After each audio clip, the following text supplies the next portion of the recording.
What is going on, good people? How we doing? Happy Saturday. Hopefully everybody has had a good start to their weekend. It's a welcome back for me. It's been a while. It's been a couple of weeks. You know what's crazy? I checked my YouTube. It's been 4 weeks, man. I said I was going to take a little break for the Saturdays. We still had a couple Wednesday editions of the Late Night Giants Talk. But as far as the Saturdays go, we had a good break, man. Last week was Valentine's Day. Hopefully everybody spent their Valentine's Day with their special somebody. But before we get into any New York Giants talk, let me know if the audio is good. Let me know if the visual is good. Got some changes, got a new mic, all this other stuff. You know, a lot of people supporting the channel, make some upgrades. So we doing some things over here. We making some changes over here, hopefully for the better. But let me know if I'm good in the comments section. Just give me a thumbs up and just let me know that I'm good. Say I'm good in the chat. And then we can start talking about some things, man. I might ruffle some feathers today. I've been arguing the past 4 weeks. I've been arguing with a lot of people, a lot of Giants fans, some Titans fans too, man. I don't know what's going on with the Tennessee Titans fan base, but they talking crazy out here. And I've been talking trash to them, back and forth for them, back and forth with some Giants fans as far as what the plan is for the offseason. That's what we're going to talk about today. Some certain plans for the offseason. I put out videos talking about how I felt about the coaching staff, Harbaugh, what he's doing, trust in the process. It seems like all those things are going well so far. We won't know really until we hit the field. But you know what? I feel good about it. Hopefully everybody else feel good. Thank you, Luann, for letting me know that I'm good. And YG also let me know that I'm good. Thank you for the thumbs up, everybody. Quick roll call, though, in the building. Of course, Luann always in the building. Shout out to Luann. D. Brown is in the building. My man Isaac is in the building. Big brother, my big brother Shamari in the building. Yardy 07, what's going on? John David, what's going on? Is it Kelvin in the building? Shout out to everybody already showing love in the building, man. So remember the Titans. That's hilarious. Yeah, remember the Titans, man. Remember the Titans. So, man, I've been watching a lot of Giants content. I've been reading a lot of articles. I've been seeing everybody put in their 2 cents about one particular player for this scenario, and that's Kayvon Thibodeaux. We're not even gonna waste any time, man. What are we? What are we? We are only 4 minutes in. Let's get down to it, man. Kayvon Thibodeaux. First question for everybody, and I need y'all participation in the chat. Are you guys trading Kayvon Thibodeaux? Simple yes or no. We can talk about scenarios when we take the deeper dive into this, but I just want to know right now, are you guys trading Kayvon Thibodeaux? Let me know in the comment section before I get started, man. Let me know, man. Isaac Moore says yes. Isaac Moore said yes. Shout out to my man NYG. Hold on, what did he say? He said, Big Dash, man, started my podcast because of you. Now, there you go, man. Salute to you, man. Let me know. Or if you can, drop the link in the chat so everybody else can go over there to my man NYG and subscribe to his channel. Now, I'm assuming you're going to be on YouTube. If it's a podcast, you might be on Spotify, Apple, all that other good stuff. Let me know for sure, man. But salute to you. My man Isaac says yes to Kayvon. Hold on, let me get actually so y'all can see y'all chat on screen. Isaac says yes. NYG says keep Kayvon. William says yes. Pete G says, oh, hell yeah. No why says trade. Yardy says, I would ask why. We're going to get into that. My man Corey says, Tibbs trade, get something for him instead of nothing like NYG has been doing. I hear you. Shout out to my man Born for Sports in the building, another fantastic New York content creator. Said, what up, Dash? Hope you and the family are healthy and thriving. John Harbaugh is our coach. Let's go. Giants cheers. Shout out to you, man. Brilly. Shout out to my man Jorge from Born for Sports. Yeah, man, everybody doing good, man. Hopefully you and yours are doing good as well, man. But everybody good over here, man. We chilling. We enjoying. Unlike some people on the East Coast, I was talking to my mother today. She said it's still freezing over there. I said, you know, I don't got those kind of problems. But shout out to all my people out there, you know, going through all that cold weather over there. I do not miss the cold weather. I don't miss the snow. It is what it is. Man, Chris says yes for a third. Yeah, there we go. We get into some specifics. Now he says yes for a third. King T'Challa says hell nah.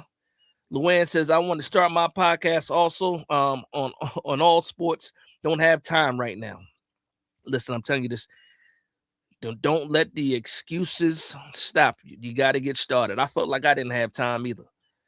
You just got to do it. You got to make time, set an hour aside someday, one day a week to figure out how you want to get started and just hit that record button.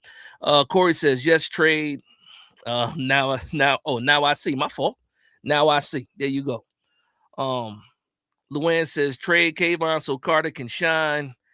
James Worthy, what's going on, James Worthy? What's up, Giants? Let's see. All right. So I got some questions, man. Because for me, I weigh everything in pros and cons. Pros and cons. Y'all got, yeah, my mom said that. She said y'all got some snow coming. So I was, yeah, it's bad. Shout out to my man, Wells, you ain't on live for the Mario Barrios versus Garcia fight? You ain't leather to the face? No leather to the face today, Pauls? Let me know. James Ward says, Dash, who in control of this draft board? John is John. Joe, listen, Joe is getting coffee. Joe is supplying some notes, and the coffee and the donuts. That's what Joe Shane is doing this year. It's over for him. He's not even really doing the contracts with Don Aponte in the building. You got the link in there. All right, I don't see the link though. It's funny. It's funny how they do that, man. So go ahead and type it in here. I'll make sure I support it. If people can go ahead and copy and paste it, they'll be able to find the channel. And then just hit me up on either Twitter, Instagram, and send me the link there too, man. Send me the link there too. So I weigh everything with pros and cons, right? Everything is pros and cons for me right now. Coffee is crazy. That's what coffee and the donuts, man. I'm telling you, that's it. A little bit of notes, coffee and donuts, man. That's it. Pete says Joe is in charge of the espresso machine. Yeah, man. Listen, hey, it is what it is. He's still getting a check though. He's still getting paid. He's still getting paid at the end of the day. So, like I said, I weigh everything in pros and cons, right? Everything is in pros and cons. So the pros for trading Tibbs obviously is being able to save the money. What was it, $14 million for the franchise tag? I'm sorry, not for the franchise tag, but for the 5th year option, I think it's $14 to $16 million. So you save that, right? And to Luann's point she made, it's also, Abdul Carter gets more snaps. And then also you might be able to get a day 3 pick. Some people say you might get a day 2 pick, a 3rd rounder. I would hope so for Kayvon Thibodeaux. But I don't know. But here's the cons for me, though. The cons for me is that you lose a solid edge out of the rotation. You lose the best run support edge on the team. And then you got to turn around and replace him. So with the money that you save, you still got to turn around and replace him. Now, we all can say the draft.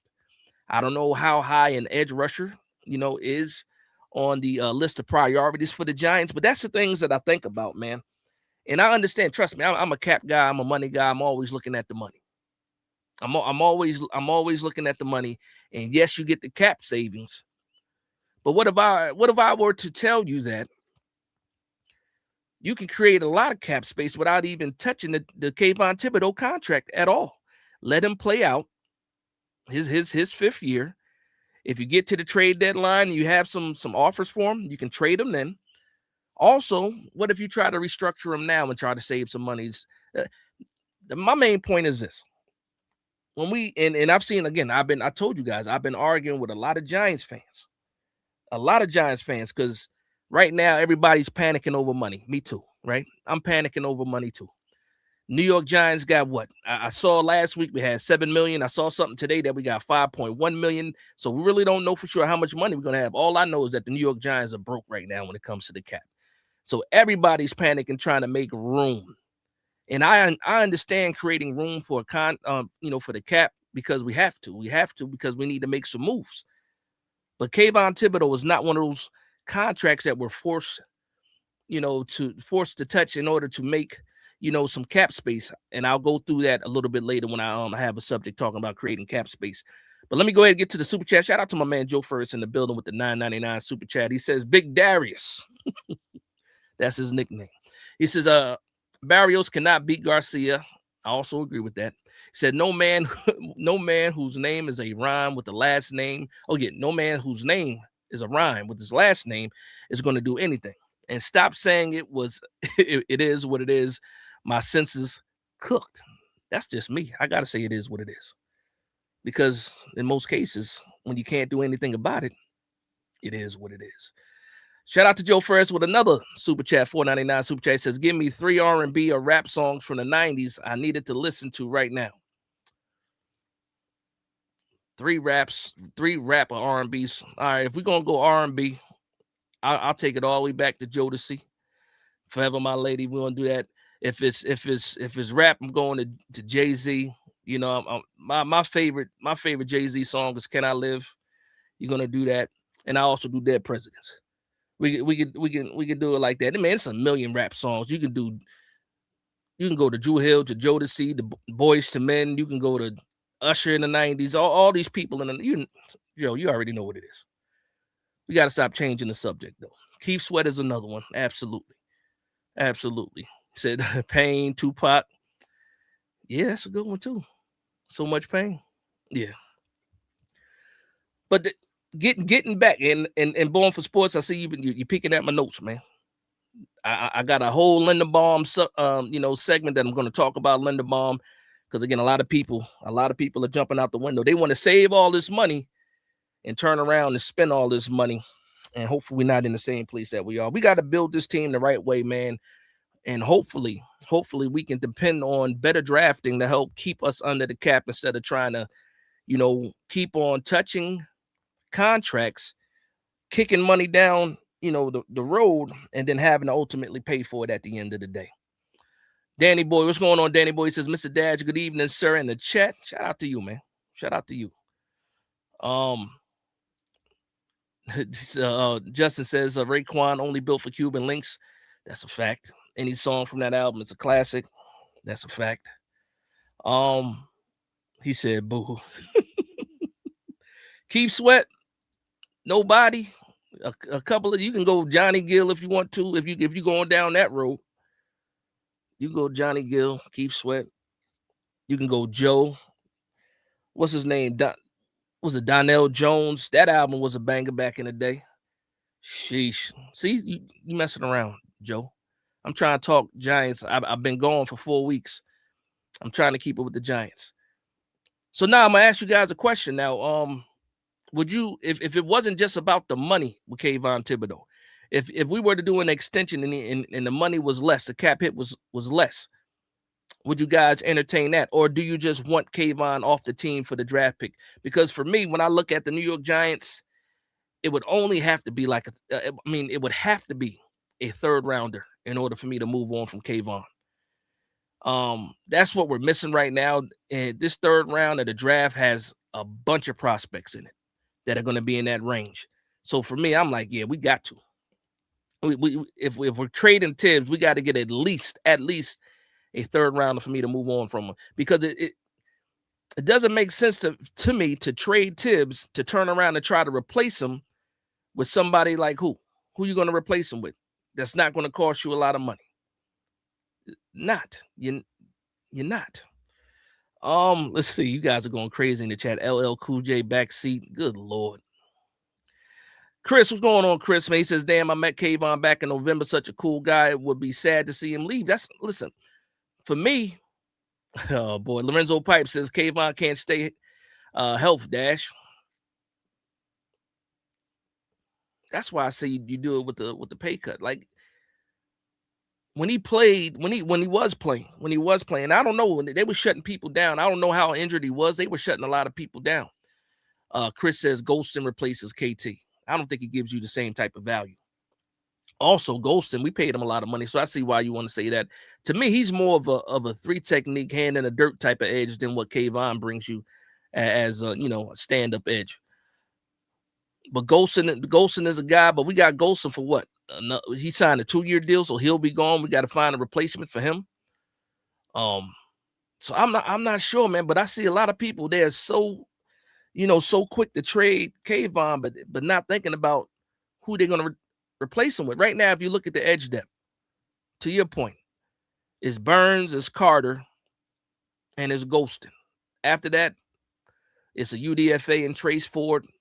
Tell me who else. Timon Fox got a futures contract. Where's the depth? Where's the rotation? We finally have a rotation. And if you're worried about Kayvon Thibodeaux being hurt, that's why Abdul Carter becomes a starter. Brian Burns is already the starter. You're building yourself a rotation. So when you get rid of KT, that rotation is gone, and then you're trying to find somebody that does what KT does, or maybe even more. But let me know. Shout out to my man NYG. $5 super chat says, build the trenches in the free agency. Don't let talent walk like they've been doing. Then get weapons in the draft, downs at 5, trade back for more picks this year. That's a scenario a lot of people are talking about too, man. You know what's crazy too, man? I put out a couple of mock drafts, right? And before the last mock draft I put out, people were in the comments talking about, oh, you should have took downs. You better take downs. You got to take downs. And then when I took downs in the mock draft after that, people are like, well, we need a wide receiver. You should have. Which one is it? Let me know which one is it, because you can't get both. And when I tried to get both, people called it make-believe when I put up, the mock draft in the post. Shout out to Rev in the building. He says letting KT go is a bad move. I agree. Chris D said I wouldn't let Flott walk. I'm gonna keep it on Kayvon Thibodeaux just for a little bit longer. Pause. So, hold on. It was another one. I would like to keep Kayvon, but not at that price point. That's what I'm talking about, man. I think it's more about the money. For the money, it doesn't make sense, because you already know that going into the 2026 season, Abdul Carter is going to be the starter opposite Brian Burns. Kayvon Thibodeaux is moving to a rotational role, but at the same time, how important is this rotational role? How important is that? It's very important. And when the New York Giants have a position group that's set, like when you look at the position groups, the most solid position group got to be edge rusher, right? It's not the wide receivers, maybe the running backs too, but we still need a third one if we get rid of Devin Singletary. But to me, the edge group is like the most complete, or the most to being complete, than any other positional group we got right now. Because it's not the O-line, because we don't know what's going on with Jermaine Eluemunor or Greg Van Roten. We don't know what's going to happen with the wide receivers, because Slayton might be gone, Wandell might be gone. We don't know when Malik Neighbors is coming back. It's not the tight end group. Too many question marks there. You got one room that's set, and that's the edge room right now. When you want to just create a gigantic hole in that room. Luann says, Dash, Coach Harbaugh is at the Nick game, Strahan. Also, shout out to them. They said that Coach Harbaugh's wife is a Nets fan, though. So was his wife sitting next to him at the game, or was she not there? Justin says, need Kayvon along. Need Kayvon along unless we traded him for a top corner. Now that'd be interesting. That'd be interesting, being able to trade him straight up for another player. Let me know who though. Who would be your suggestion at that? Because what does Kayvon Thibodeaux really get you as far as a player-to-player trade? I don't believe he's a top edge, so you're probably not getting a top edge back. And then how much money is that? I'm sorry, you're not getting a top corner back. So, and how much money would that cost you? All right, shout out to Chris, $2 super chat says Denard Wilson scheme is a good fit for Kayvon. It is. That's another thing. Let's see. Brandon says we're talking about depth. I'm talking about depth. I feel like we should be talking about the holes on our team. Oh, we're gonna get to that. We definitely gonna get to that. But I'm curious, Brandon, to you right now, what's the most important hole that the New York Giants need to fill right now? I don't think I need to pause that. I don't think I need to. Trade KT for Xavier. You think the Bears getting rid of DJ Moore, man? After what they did in the playoffs, that run in the playoffs, you think they're getting rid of DJ Moore? They just paid him too. Caleb Williams is out here playing out of his mind. You think they get rid of his top target? I don't know, man. I don't know about that.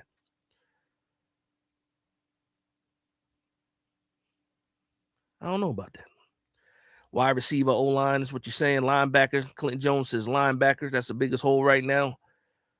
Oh, we're gonna talk about Bobby O too, man. We're gonna talk about Bobby O. Like I said, I've been arguing with a lot of people, man, and everybody's argument is the same. It's either money or someone's play. And I keep trying to explain to people that you have an entirely new defensive scheme coming in 2026. Next season, entirely a more aggressive scheme, and some of these players might look different in this system than they did under Shane Bowen, which a lot of people look like trash under Shane Bowen. Oh boy, Chris says Ayuk is getting cut, rightfully so. He out there wilding too. Ayuk is out there losing his mind. He out there speeding and recording it, not showing up to practices. I don't know. A legitimate wide receiver too is the biggest hole by my man Black Triad said. I agree with that too. Listen, for me, the most important thing they need to figure out is whether or not Jermaine Eluemunor is coming back. That's what I think the biggest hole is right now, is whether or not Jermaine Eluemunor is coming back. That's what I got for it. That to me, linebacker to me, if we lose Bobby Okereke or if we decide to cut Bobby Okereke, but it's very, very simple for you to answer one big question, is whether or not Jermaine Eluemunor is going to be a Giant in 2026 and beyond. There's nothing stopping you from signing Jermaine Eluemunor right now, but why hasn't that been done? Is it the money? Is it that if he wants to be here, does he want to go and follow, Brian Dable to Tennessee, Carmen Brasillo to Tennessee? But to me, I think that this whole Jermaine Eluemunor thing should have been settled already. And if you felt like he was in the plans, they should have got the deal done. I'm looking at Spotrac. I'm looking at over the cap. I'm looking at ESPN. The market value for Jermaine Eluemunor is all over the place. All over the place. But I do have a separate section for Jermaine Eluemunor. This is how we get off track, but we vibing, man. Family reunion here at Late Night Giants Talk. Shout out to all the Giant fans in the building. Shout out to the 98 people in the building. Make sure you hit the like button on the way in. It'll let the algorithm know that we in the building. And the algorithm will let other people know, other Giants fans know that we in the building, that we back with the Late Night Giants Talk, man. Shout out to everybody for the love and support, as always. Chris responded to somebody, says Pete Winer's Dash and I are a big Sonny Styles fan. Yeah, we are. We are. I got a video out for Sonny Styles. I got a short out for Sonny Styles. I feel like Sonny Styles is the best linebacker in the draft. I like him as a better off-ball linebacker than even Arvell Reese. Been arguing with people about that as well. I think his upside is phenomenal. I think his safety background, being able to be a coverage linebacker, is phenomenal. Being able to come downhill. He didn't miss a tackle all season until the Miami game, and that was in the playoffs. Sonny Styles is fire. But do you take Sonny Styles at 5? I'm gonna go off track a little bit, man. I'm gonna ask you guys another question, man. I think I pretty much got a feeling of what people think about the Kayvon situation, if they want to trade him or not, and it's 50-50. It is still 50-50. I couldn't sway anybody. It's still 50-50. I don't like the fact that we would have to, turn around and replace Kayvon and pay somebody else when you already got Kayvon. And if it's about the money, just go ahead and extend them and, shorten those cap hits. But it's all about what John Harbaugh wants to do. Pete Winans says, need to sign O-line that fits our scheme. Now I'm going to ask you this, Pete Winans. What scheme? Well, let me ask you this first. Do you feel like Jermaine Eluemunor doesn't fit the scheme? Just asking. Let me know. Lorenzo Pipe says we need to keep Jermaine. I think so too, man. Now, I know we got a backup plan for Jermaine. Here I am jumping all over the place again. But I know we have a backup plan for Jermaine, and that's Marcus Bowe. Shout out to, who was it? It was a show with Entertainer, Bad Dog, Anthony Rivardo. They got the show together. And then also was a Giants Daily. Alexandria. I apologize if I'm mispronouncing her name. But shout out to them. I was watching one of the lives that they were talking about the right tackle spot, and if we didn't have Jermaine Eluemunor, and they talked about Marcus Bowe, and if they would trust Marcus Bowe at right tackle, they really don't trust him to protect Jackson Dart. And I'm just in the comment section like, so we trust a rookie to protect Jackson Dart, but we've already seen Marcus Bowe protect Jackson Dart, but we don't trust Marcus Bowe. Adriana, thank you. What I say? Andrea? Adriana, thank you. Thank you, Chris. But yeah, anyway, we can leave that alone for right now. So 50-50 on Tibbs still, whether we want to trade him or not. I see the pros, I see the cons. Obviously, saving money, getting draft capital, Abdul Carter getting more snaps. Those are all the pros. The cons are you lose a solid edge, you lose your best run defending edge, and then you got to turn around and pay somebody to replace Kayvon Thibodeaux. People said that, Chauncey Golston can replace Kayvon Thibodeaux. I feel like Chauncey Golston is more of a hand in the dirt type of edge, and that's how we wrapped up that segment. All right, let me see what the chat is on, because y'all all over the place. I don't have up the subjects of what we're going to be talking about, but I might throw that up. I like to be able to see the comment section on the screen, though.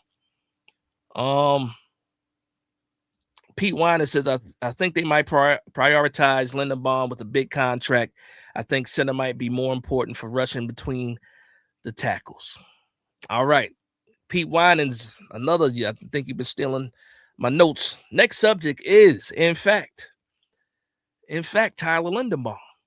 Tyler Linderbaum. People are going crazy for Tyler Linderbaum. They want to sign Tyler Linderbaum. Now, a lot of money. It's a lot of money when you sign Tyler Linderbaum. My man Chris says, keep Kayvon. I'm going to leave that up for a while. Leo Luca, what's going on, man? How you doing, man? I see you in the building. Xavier says, give Hooterberg Tyler Linderbaum, Giants Collective. Thank you. That is, I want to show people respect. Get their names right, get their channels right. Giants Collective. Yeah, shout out to Chris, Bad Dog, Adriana, and my man Anthony Rivardo over there doing good work with the Giants Collective. I couldn't remember the last part. I knew. Yeah. Anyway, but yeah, we're going to talk about this Tyler Linderbaum thing, man. And again, weighs the pros and the cons. So I'm going to ask you guys, what is the pro for keeping or for signing Tyler Linderbaum? What is the pro? I saw some people say, he'll help, solidify the center position, which I do agree with. Chris says, I love Linderbaum, but JMS is under contract. He's last year, his contract. Lorenzo Pipe says Linderbaum is overrated. He's only a good run blocker. Let's talk about it. Chris says JMS isn't good, though. Best year so far for him last year.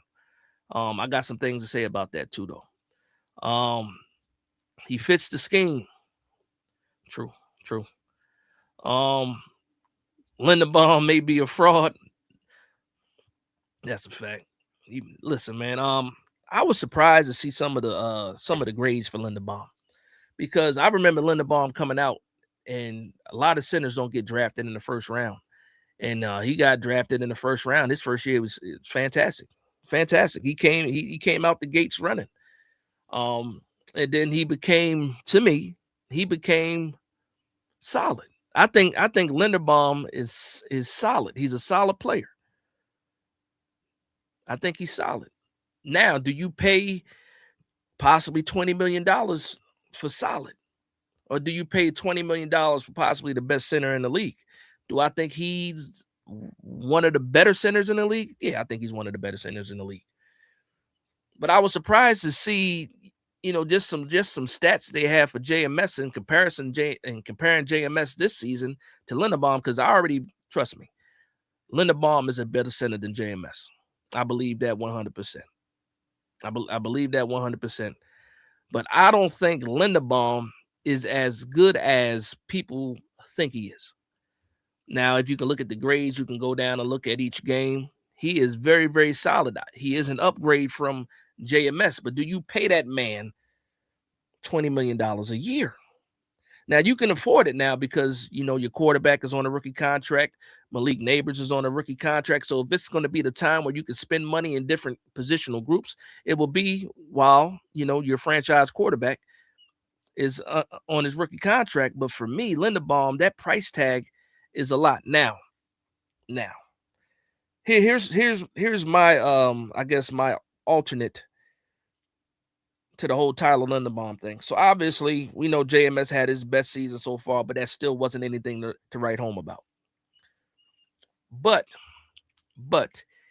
you're already looking at Jermaine Eluemunor costing you anywhere from, again, with these market value, anywhere from 8 to 10 on the low end, and then some people say it's going to be 17 to 20 million dollars. So if you sign Jermaine Eluemunor back, are you really going to, pretty much commit to your center making almost the same amount of money when you can turn around and turn what you would pay Tyler Linderbaum into another guard like Wyatt Teller from the Cleveland Browns? Obviously we don't have Greg Van Roten. There's other offensive linemen out there. You can probably upgrade both guard spots for the amount of money that you would pay Tyler Linderbaum. Now, some other people will tell you, we got to cut John Runyon too. Not to get too ahead of myself right now, but again, I understand the whole thing of creating all of this cap space, but you're creating all this cap space just to spend it. You're not going to sit on it like Scrooge McDuck, sitting on all his money or swimming in all his money.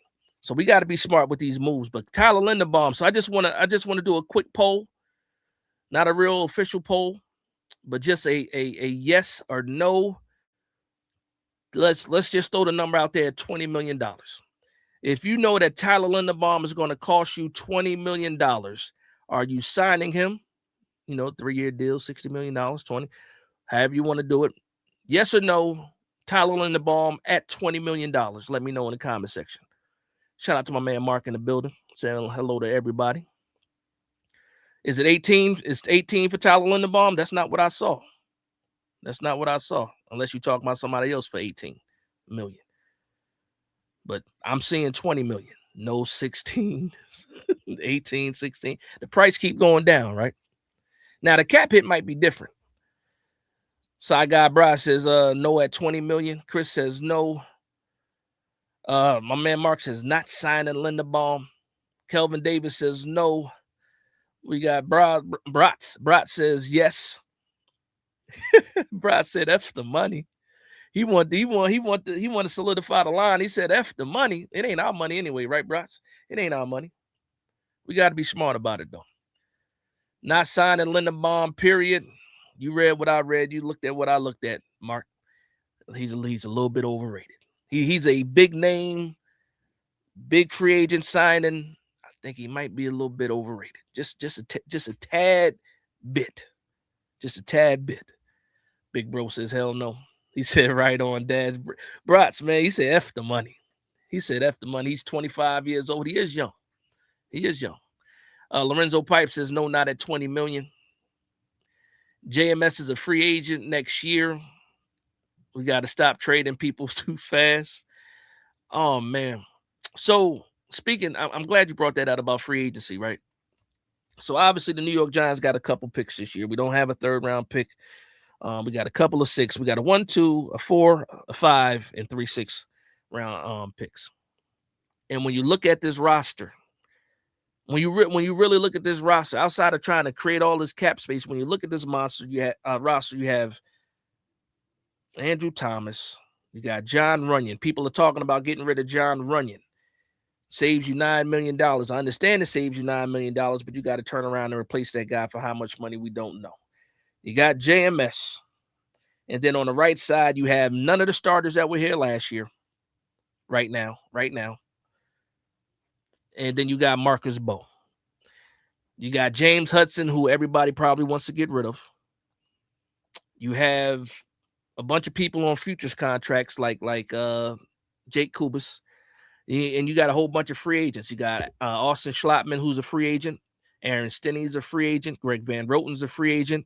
Joshua Zudu, a free agent. You have to rebuild this entire offensive line, not just the starters. You got to build the entire offensive line and depth. And we talking about spending $20 million on 2 players, possibly. 20 on Linderbaum, another 17, 18, 16, whatever people want to say for Jermaine Eluemunor. Talking anywhere from $35 to $40 million allocated to 2 guys on the offensive line. One guy who the most you're probably going to get is a 2-year to a 3-year deal with Eluemunor. And then Tyler Linderbaum's still young, so, he can be here for the long haul. We need to figure out what we're going to do with this offensive line for the long haul. We got to figure that out. Rondell Moore passed. Is that something that just happened, Stephen Ars? Let me know. Let me know. Rest in peace, Rondell, if that is in fact true. I don't got time to look it up, but I believe Stephen. You have to address his offensive line in the draft. A lot of people say, you got to draft a tackle in the first round. It got to be final. It got to be Maui Noah. People are starting to calm down now because they're realizing that the issue with the Giants is the interior offensive line. Now, Maui Noah can play guard and tackle. He has that versatility. But do you really want to use a fifth overall pick on somebody that could possibly be a guard, depending on what happens with Eluemunor? So for me, when I'm really trying to figure out what the New York Giants are going to do in this draft, is waiting to see what they do with Jermaine Eluemunor.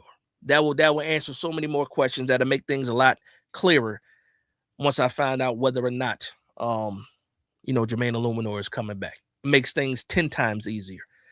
That's unfortunate news, Stephen, if that is true, man. That's unfortunate news. Got 90s or says, damn, Slayton posted. Okay. That's crazy. That is crazy. Oh, that's crazy. You never know what people are dealing with, man. You never know what people are dealing with.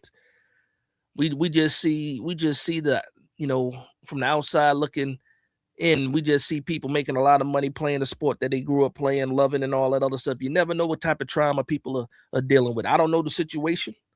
I don't know what happened. I'm pretty sure we'll find out soon enough.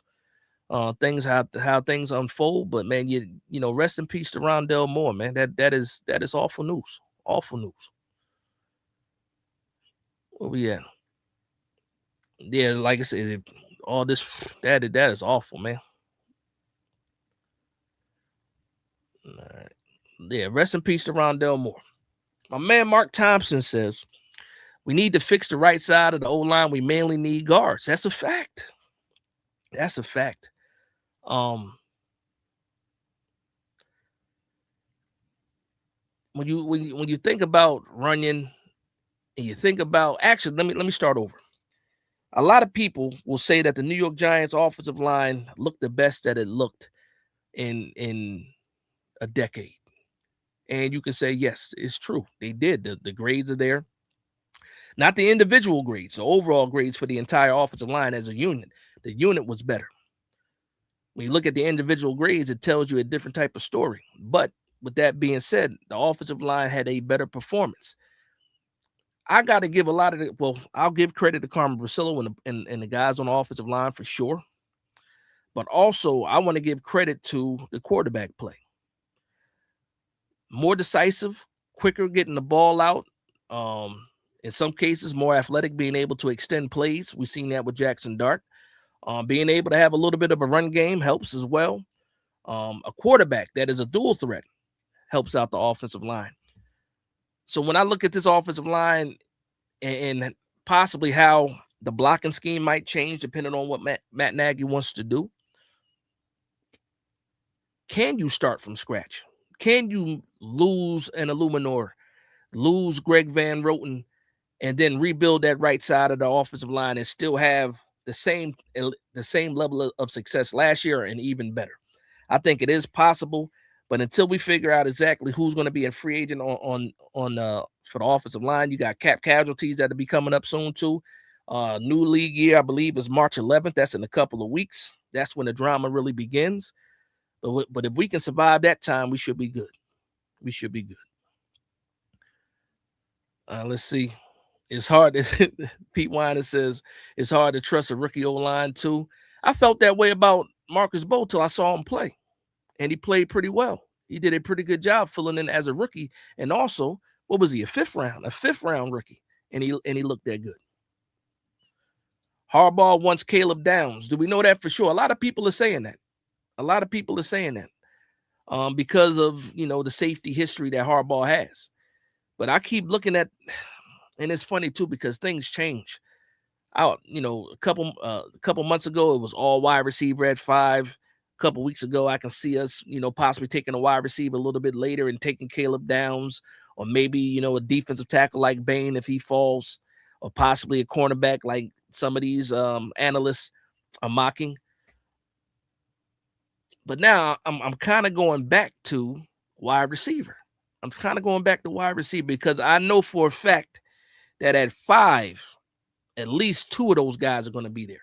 Whether it's Carnell Tate, Mekhi Lemon, or Jordan Tyson, I know at 5, at least 2 of those guys are going to be there. When we start talking about getting a wide receiver at 37, we really don't have a clue who's going to be there.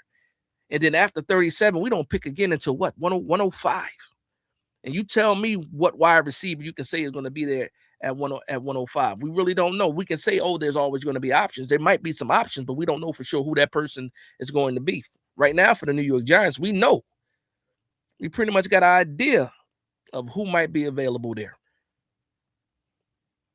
Yeah, I'm seeing that a lot of the news is coming out on this Rondale Moore thing. Again, rest in peace. Pete Winans likes the tackle out of Arizona State. Second round would be huge. You know what's the thing about him is he's a little bit raw still. I believe they said he didn't play high school football at all. If I remember the reports correctly, he didn't play high school football at all. He got a basketball background. He might be the best 330 pounds I ever seen on somebody. 6'5", 330 pounds, doesn't even look. He look like he's a lean 315 or something like that, and he's like 330. So I mean, he might be there at 37, but he also is kind of a project. We saw him at the Senior Bowl. He held up pretty well at the Senior Bowl. He played, at ASU, held up pretty well. Played against a couple of good players. I believe what was it? ASU played Texas Tech this year. I got to go back and watch that game. So you figure that's David Bailey. That's Lee Hunter. Lee Hunter's pretty much in the gay gap though, so he wouldn't be out there against that guy. But David Bailey, I forget the other edge rusher from Texas Tech. He's also available in the draft. Is it Howell? No, it's not Howell. It was Romeo something. But yeah, I mean, it is. I don't know. Big Blue Reborn says, Big Dash, this is the channel. Okay, did it come across? I still don't see it yet, man. But again, I'll check my Twitter and my Instagram and see if you shared the link there. Caleb Downs, no, he's like 5'10". Come on, man. He's a safety though. He's a safety can be. How much taller is? Nah, Xavier was like 6'1". But what's the guy from the Colts said? Bob Sanders was like 5'9" playing safety, and he was good. Who's another short one? What's his name? The guy that played for Minnesota, that played for the Buccaneers, was his son plays. Winfield. Antoine Winfield's another smaller safety that was good. I mean, 5'10" is not crazy small, especially when you're out there making plays like he's making plays, being able to cover the field. But I do see people are switching up on Caleb Downs. I do see that. There was another comment I want to get to. My man Aaron says first pick needs to be Downs. Kayvon says rookie offensive line, get your quarterback cream. Even Andrew Thomas gave up 16 sacks. Yo, let's take a trip down memory lane, right? How bad was that Andrew Thomas's rookie year? Andrew Thomas's rookie year was bad. I almost thought we made the wrong decision. We forget about that now. Andrew Thomas was horrible his rookie year. First of all, he got thrown to the Wolves because Nate Solder decided to what did he do? Did he retire? He decided not to play. Was that the COVID year? I think it might have been the COVID year. So Andrew Thomas had to play the left tackle because at first we drafted him, he was going to play right tackle, and Nate Solder was going to be the left tackle, and then Nate Solder decided not to play the COVID year. If I'm remembering things correctly, but Andrew Thomas was bad, and then we had the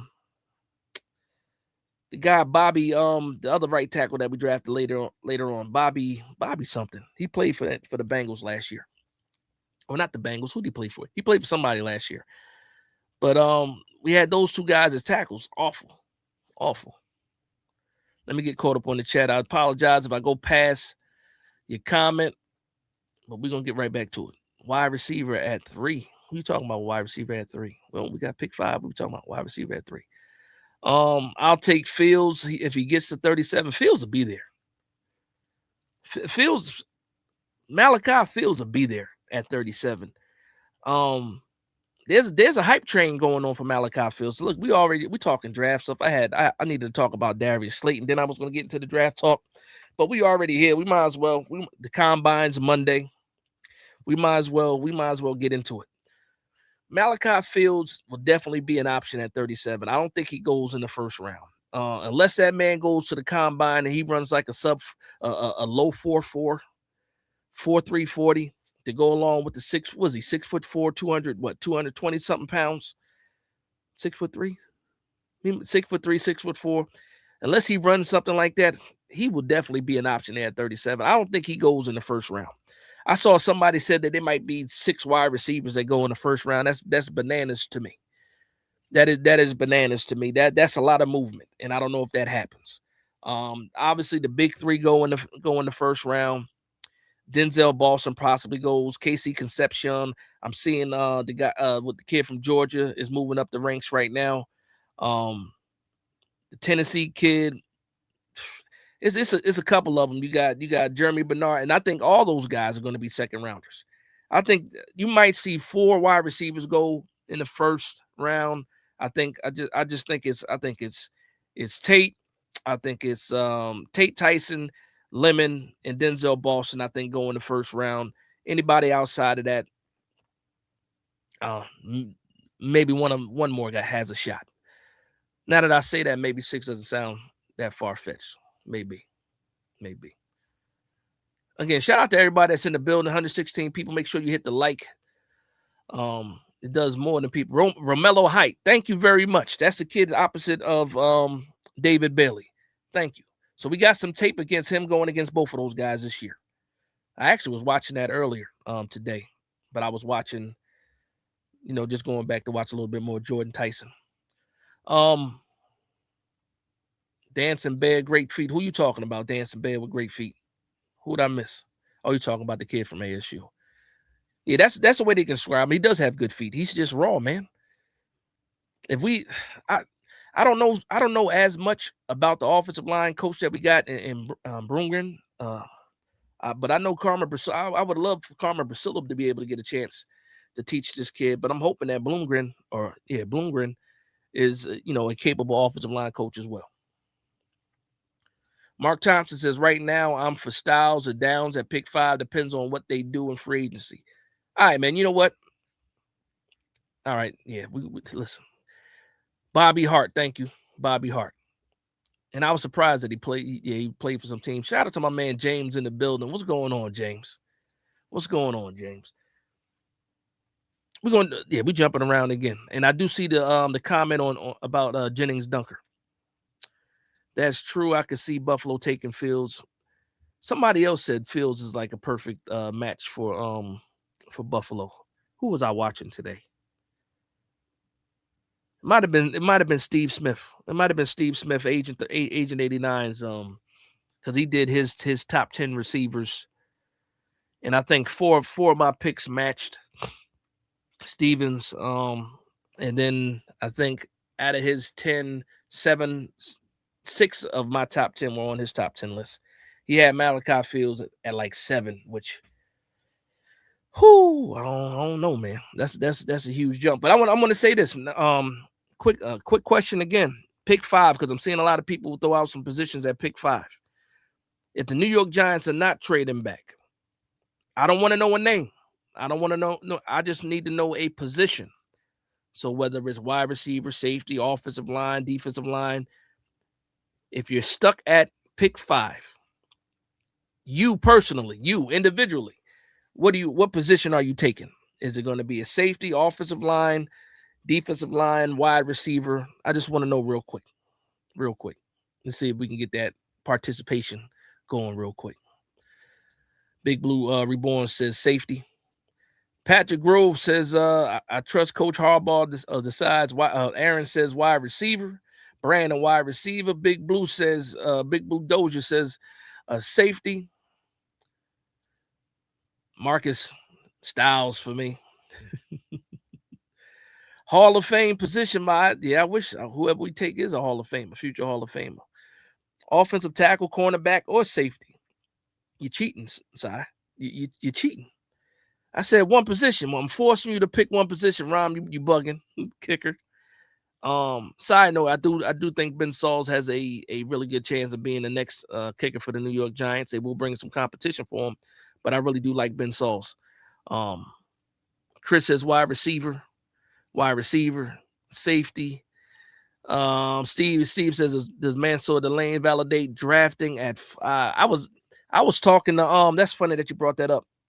I was talking to Marshall Green about Mansour Delane at 5, and he asked me, he said, at 5, and I said, depends on who else is on the board. I'm not taking Mansour Delane at 5 if Downs is on the board, if Bain is on the board. I'm not, some of the wide receivers on the board. I'm not taking Mansour Delane. I like Mansour Delane. I really do. But I'm not taking him over, some of these other positions. Melvin says Downs for me, linebacker Styles or Reese. I don't think Reese is an option right now. Unless you're telling me Arvell Reese is going to play off-ball linebacker only, then, I could possibly see that. But right now, they're talking about him being an edge rusher, and I think we're good right now. It took us forever to try to get Abdul Carter on the field. I think Denard Wilson's going to do that right away. But I can't keep adding people that you got to – when you're picking somebody that high, they got to be a starter, right? If you take Arvell Reese, he has to be a starter, and people are looking at him as an edge. Are you starting him over Brian Burns or Abdul Carter? You're probably not, but I know you said Styles as well. Side Guy Bry says, sorry, you ain't got to apologize. You're doing safety. Leo Lucas says, Big Dash, have you ever seen Ponies or Poker Face on two great shows? Leo, man. We're talking ball right now, Leo. I will check that out, though, because you do got some good show some good shows that you be giving out. Luann says wide receiver. Pete says BPA. I'm gonna BPA. I'm gonna laugh my ass off if we go Jeremiah. Listen, Pete, don't even put that out in the atmosphere. We take a running back that high, I'm gonna be pissed off.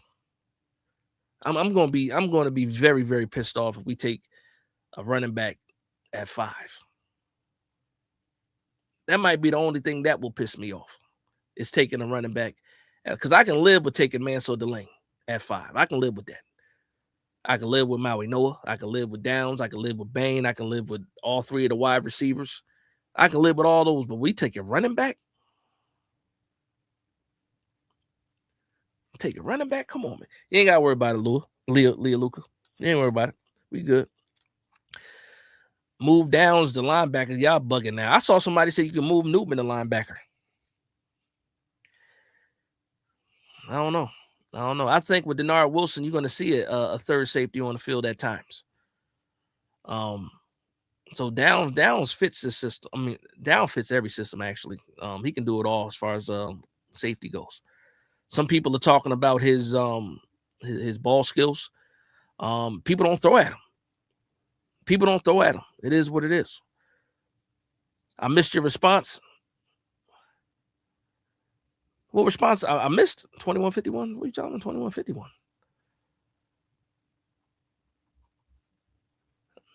Go ahead, type it again. I missed it. If I missed it, type it again. I'll catch it. I want Downs and Styles. That would be a dream come true for me. I definitely think we need to solidify this defense. For sure. Offensive line, then defense. I'll say that. Listen, it will help Dart, just saying. True. Love is touched by the hands of God. So he's Saquon Barkley. Ain't that what Dave Gettleman said about Saquon Barkley? I think so. Love is the best player in the draft. Just saying. We have to bolster the trenches, both sides. Now we do. Again, and I agree with the point somebody made earlier. Somebody said that when it comes to this team and priority is the trenches first. It's the trenches first. I saw somebody say, we got to trade Dex too. And I think we passed that, man. I think we passed that. I would rather see Dex in this system with Denard Wilson than to see him go somewhere else and look like the Dex of old. We know what Dex was dealing with. Leo Lucas says maybe trade or two doesn't have to be all free agents in the draft. Like I said, free agency is first. Okay, we should want the best player, which is likely inside linebacker, Styles, or Downs, and safety. Got you. Okay. Deontay Lawson, linebacker, Alabama, top talent, projected to go in the first round. I like Deontay Lawson. I'm an Alabama fan, but it's some linebackers I got ahead of him. He's solid, though. He's solid. Got a lot of starts. He's solid. James says best defensive player, one that is a draft and play right away. I think anybody we draft at 5 and 37 has to be a starter. That's the first thing. First, second rounders got to be starters. And Caleb Downs will be a starter. The wide receivers will be starters. If it's the offensive line, Maui Noah, he would be a starter, I would assume. Because if we keep Eluemunor, we draft Maui Noah. Well, if we keep Eluemunor, I don't think we draft Maui Noah. We probably go later for offensive line. But whoever you pick at 5 and whoever you pick at 37 got to be a starter. Pete says we keeping Dex. I think so too, man. I think we're going to extend Dex too. Pause. If Ramdrell says if we trade Dex, I think there might be violence. I agree. I will be upset about that. I'll be upset about that. Stephen R says Denzel Ward plus Caleb Downs, who will be available in the 4th or 5th. Now, the whole Denzel Ward thing, they keep saying that he might be released.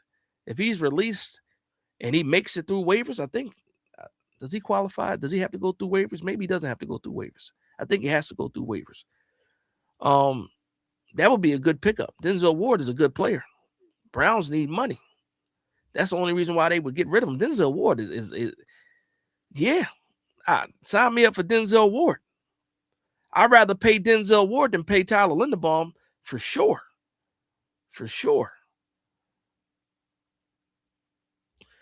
Mark says want to trade back from. Listen, if we can't find a way to get a third rounder, then I'm absolutely trading back out of 37 too.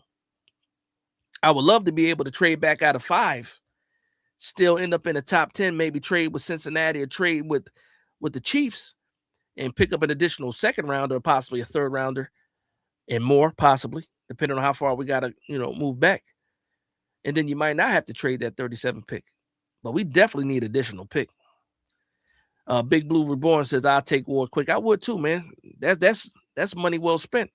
That's a cornerback that fits Denard Wilson's system too. Sticky, press, violent, will support the run. Not afraid to, stick his shoulder pads in there. It is what it is. Shout out to my man Joe Ferris. Rev in the building with the $2 super chat. He didn't say nothing, though. Rev, what's going on, Rev? How you doing, man? Thank you for the love and support as always, Rev. Thank you for the love and support. Still Ward from Monken. Yeah. That's a lot of money at cornerback, too, if you do something like that. It would be a brand new deal, too, if they release him. If it's not a whole way, if he doesn't have to go through waivers, then it would be a brand new contract. Again, the New York Giants got a lot of moves to make, man. Got a lot of moves to make before they can start signing players.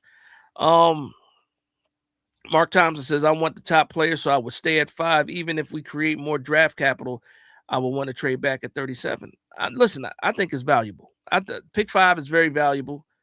Moving back will get you a lot of draft capital, maybe even something in the 2027, but it all depends on what player you're giving up to move back. Also, it depends on how far you're moving back. So, Mark, I'm going to ask you a question. If I told you that we trade back from 5 with the Cincinnati Bengals, or Cincinnati Bengals got 9 or 10. I think Kansas City Chiefs got 10 and 40. So let's say that. Let's say the Kansas City Chiefs are calling, Mark, right? They calling. They say, hey, I'll give you pick 10 and pick 40. I think that's what they got. Pick 10 and pick 40 for 5. Are you comfortable with moving back to 10 if you're picking up the additional, 40 overall or 40th overall pick? Let me know, Mark. And anybody else that wants to answer that question, let me know if you're down with that. Does that work for you?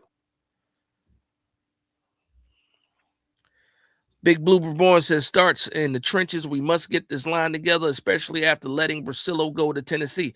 Now, hold on a minute. We didn't let Brasillo go. He wanted to leave. That part made me mad. He wanted to leave because he told us. He told us, that he's under contract. He's gonna do what the Giants asked him to do. And then as soon as we hired Harbaugh, it was nothing. You heard silence, and then he dipped off with Dable. I'm taking that personally, and I can't wait to play the Tennessee Titans this year. I can't wait, and we get to play them at home. So Dable's coming back, Brasillo's coming back to New York. Can't wait to put the paws on them. Absolutely. Brandon says nope. Kelvin says take it. Solitary says need 2 first rounds. Isaac Moore says depends if my guy is there. I'm taking him at 5. Leah Lucas says I would move back to 10. Now think about it. You might be able to get something else. You're probably not going to get 2 first though if you're only moving back 5 spots. I don't think that happens. Now, if we had like a top 3 pick, maybe. But a 5th overall pick, I think that's the deal. Getting 10 and 40 for 5. If you want to get greedy, maybe they throw you a 3rd rounder or a 4th rounder, in 2027, or maybe they give you something else in the hundreds this year. But I'm listening to that phone call. There's nobody that I'm sitting here like I gotta turn that down. I don't think there's nobody that I would do that. Even Caleb Downs, man. You talking about getting 10 and 40? The value in this draft, you get 2 players for the price of 1. I'm making some enemies, man. I'm making some enemies. Shout out to my man Prime, man. Shout out to Mark in the building with the 10-month membership. Thank you for the love and support as always, man. Thank you very much. Mark says 10 and 40 is definitely enticing. I would do it. 10 and 40. Just think about who's going to be there at 40. So say you move back to 10, you miss out on Tate, you miss out on Mekhi. There's still a chance that Jordan Tyson might be there at 10. And then you also picked up the 40th overall pick. There's a chance that Mekhi Lemon might be there. There's a chance that Maui Noah might be there at 10. There's a chance Sonny Styles might be there at 10. There's a chance Mansell Delane is there at 10. McCoy, Fanu. Like, you're still getting a good player at 10. And then you also pick up somebody, 40th overall. So we would have the 37th pick and the 40th overall pick. I'm doing that. I wouldn't call him a smokescreen, man. Downs is a smokescreen. I think it's paralysis. Was it paralysis by analysis? Yeah, I think I said that right. We get to that part right now, especially when it comes to draft season, and especially if the Ohio State kids do not perform in the combine, the down stuff is going to be even more now. But we go from Downs being head and shoulders the best player in the draft to you can't really draft a safety that early to he can drop out of the top 10 to now everybody wants to do the mock drafts and he's back at 5. We're in that time where everybody has looked at all the videos, read all the reports, looked up all of the draft analysis. We're on our 1,000 mock draft. We're doing all of that. So we're looking at players and they don't got the same shine as they used to. I saw a PFF said Jordan Tyson is ranked 14th. And before Jordan Tyson was the best wide receiver coming out. And then you look at Carnell Tate. Now you talk about Mekhi Lemon. Now you talk about Malachi Fields. It's smoke. Well, if you want to say smoke screen city in that way, you're absolutely right. Luann says stay at 5. If I got a chance to get 10 and 40, I'm moving back. And if, like I said, you want to get greedy and get something to 2027, like a 3rd or 4th, then cool. But I'm taking that deal. 10 and 40, I'm taking it. I'm taking it because I can still land a solid player. Shout out to my man Wayne. He says Dash caught a live joint. Shout out to you, man. I'm glad you was able to catch a live joint. Shout out to Big Blue Reborn with the new membership. Thank you for the love and support as always. Everybody, you guys know we got the memberships going on. That's support for the channel. I make sure I make my memberships low. $1.99 memberships. Shout out to everybody. I know some people got the $10.99 memberships, $6.99 memberships. I don't know. You might get some stickers and stuff for it. Thank you for the love and support, though. Shout out to those people doing that too. Let's see. 10 and 40 is wild tempting. Nah, listen, it is. It really is.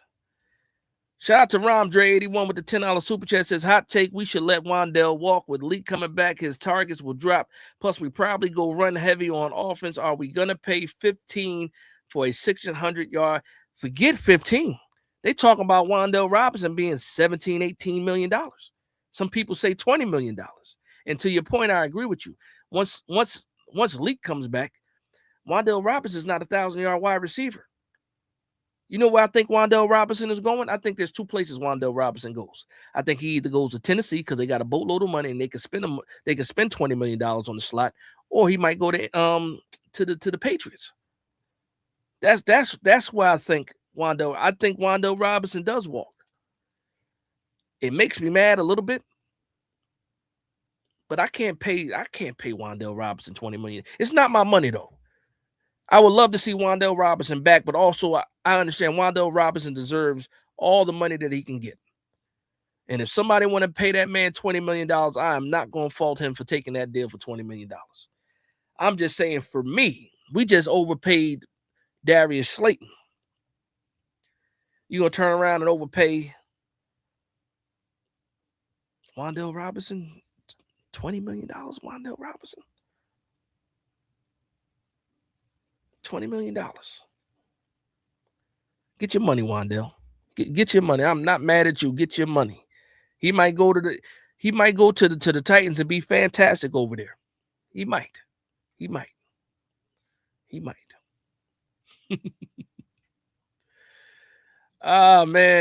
What why win says, hell no, I'm not paying Wan'Dale more than 10. Come on now. You're not paying him more than 10 million. He worth more than 10 million. I mean, come on, man. Not paying him more than 10. You got Darius Slayton PTSD is what you got. I got it too. Big Blue Reborn says Slayton's contract pissed me off the most because he is better for Dart than Slayton was. Yeah. Yeah, he was. Like, Wan'Dale's a safety blanket, man. All the intermediate routes, but we did see him get deep this year. Pause. Wan'Dale Robinson showed more versatility this year. He got lined up on the outside and he won on the outside. But with Matt Nagy coming in, I think the person that probably wins the most is whoever the tight end is going to be, whether it's Theo Johnson, whether it's Thomas Fidone, or whoever we pick up in free agency. I would love to bring back Daniel Bellinger, but I don't know what they think about him. Lori Maloney in the building. What's going on, Lori? How you doing? Stephen R. said we could have had Pickens, but took Robinson. Shout out to my man, Eda Chosen. I remember draft night. It was a shakedown crew. They did a live stream for the draft. And it was day 2 when they did when they picked Wan'Dale Robinson. My man Eda Chosen one was sick beside himself because George Pickens was right there. We could have had George Pickens. You're absolutely right. What they did was they decided to go with somebody they felt fit the offense more. And they went with Wan'Dale Robinson. Brian Dable came in here looking for a slot receiver, gadget guy, and that was his guy, Wan'Dale Robinson. Meanwhile, George Pickens was right there. But guess what? George Pickens in New York, that man was throwing fits in Pittsburgh with Mike Tomlin. So just imagine George Pickens with Dable. Mike Tomlin couldn't put a leash on Pickens. I say that respectfully. Y'all know what I mean when I say that. So he would have been tripping out here with Brian Dable. Like, no doubt in my mind, there would have been problems. Big problems. Especially with Daniel Jones at the time. He had to beat Daniel Jones up on the sideline, man. What are we talking about? I don't know, man. There you go, Mark. That's what I'm talking about. He says, and so you trade back out of 5, you get 10 and 40. And then I'm using pick 37 or 40 to trade back for more draft capital. You pick one of the two. If you want to trade back out of 37, maybe get something in the 50 range and maybe pick something else up in maybe the 80. So you get two third rounders. I'm sorry, that'd be 50 range is still a second rounder. See, so now we're talking. Because if you trade back out of 37, you still got your second round pick 40, and then you got something else. But what's the chances of that happening, though? They told me it's impossible to trade back that much. I stopped trading back in mock drafts because people told me to stop doing it. They said it wasn't realistic, Josh. What you doing? The Giants can't do that. I saw in, 2022? Was that 2022? I saw the Houston Texans draft C.J. Stroud and trade back up. They drafted C.J. Stroud, I believe, second overall, right? Trade back up to third and picked up Will Anderson. So don't tell me things can't happen, man. If you could trade up, you could trade back, you could trade multiple times. It's possible. We saw Philly do it. We saw the Patriots used to do it and collect picks. It's possible, man. It's possible. Pete says Slayton contract upsets me so much. Maybe he'll turn it around. Nah, it ain't happening. You know what? I'm gonna take this time to get back on subject to one of the segments that I did have, that I did want to talk about, and it is Darius Slayton. Because again, it is a touchy subject when you talk about Darius Slayton right now in this environment when it comes to the Giants fans. So I want to say this. Obviously, Darius Slayton cannot be on the New York Giants for that price that he has right now. A lot of people say it has to be a trade. It has to be a post-June 1st cut, right? There's another option for Darius Slayton. And hear me out. There is another option.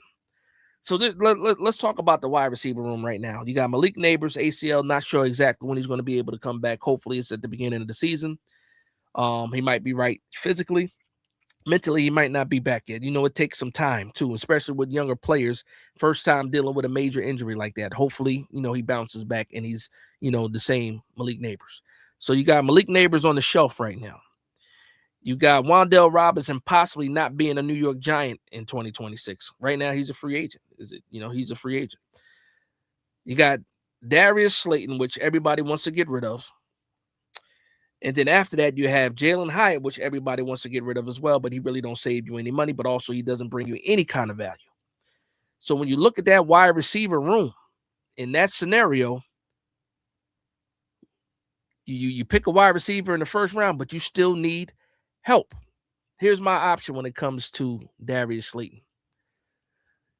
You restructure his contract. That's it.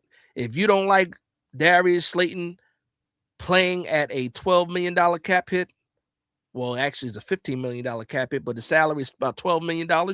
If you don't want him playing at that $12 million point, you restructure him flat out, you save about $5.5 million. That knocks him down to what? How do you feel about Darius Slayton making $7 million this season? And you save $5.5 million by restructuring him. Or if you restructure him and add a void year, you save $7.4 million. And now Darius Slayton is playing for a $5 million because obviously some of that went into a signing bonus. Do you feel better? Because now with with Darius Slayton, he's not your wide receiver too, but he could still be your third or your fourth wide receiver. Depending on Darius Slayton to be your number two, I fell on my face last year thinking he can do it, and he absolutely let me down.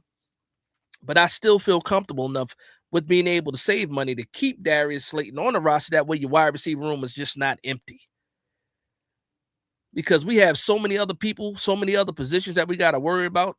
Offensive line, linebacker, cornerback, safety, tight end,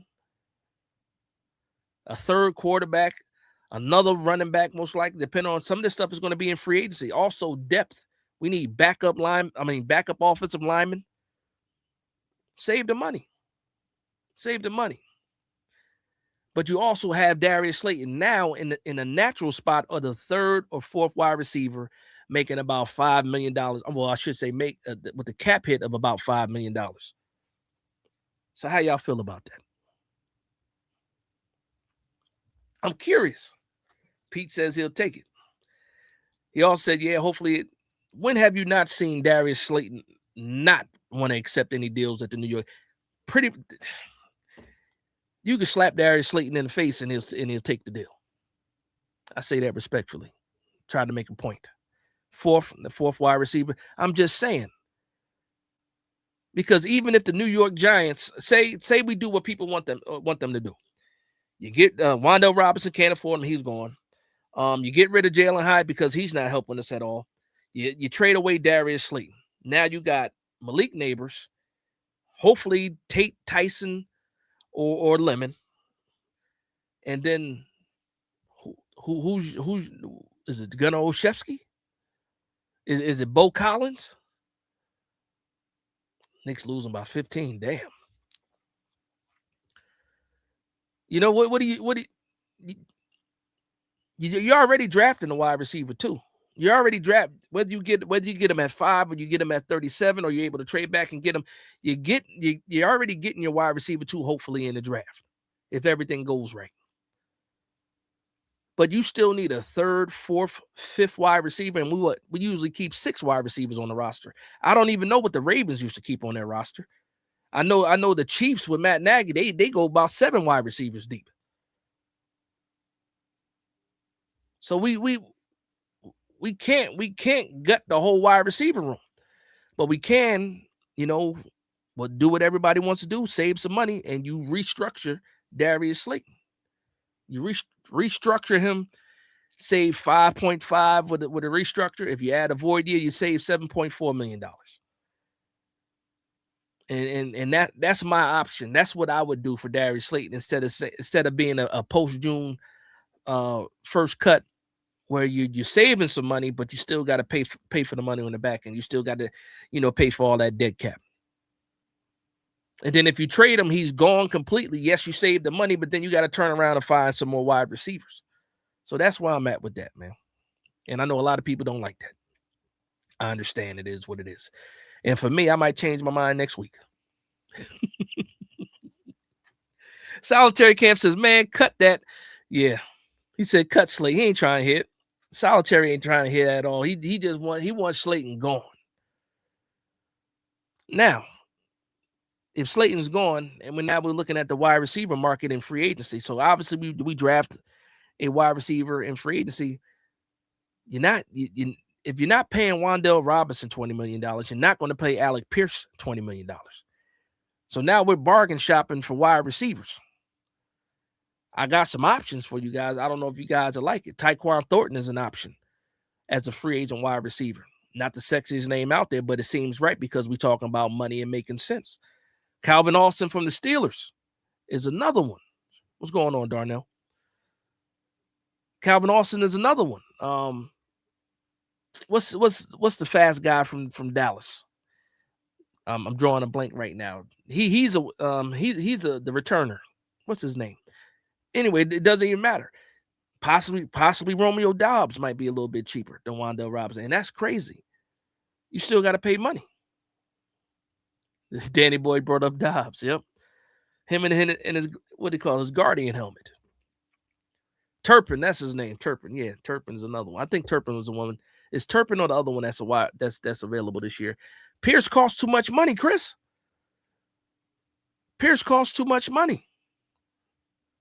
20 million. If you're not paying Wan'Dale 17 to 20 million, are you gonna turn around and pay Pierce that money? That's a lot of money. That's a lot of money. Who's too much dead cap? You talking about Slayton? Too much dead cap?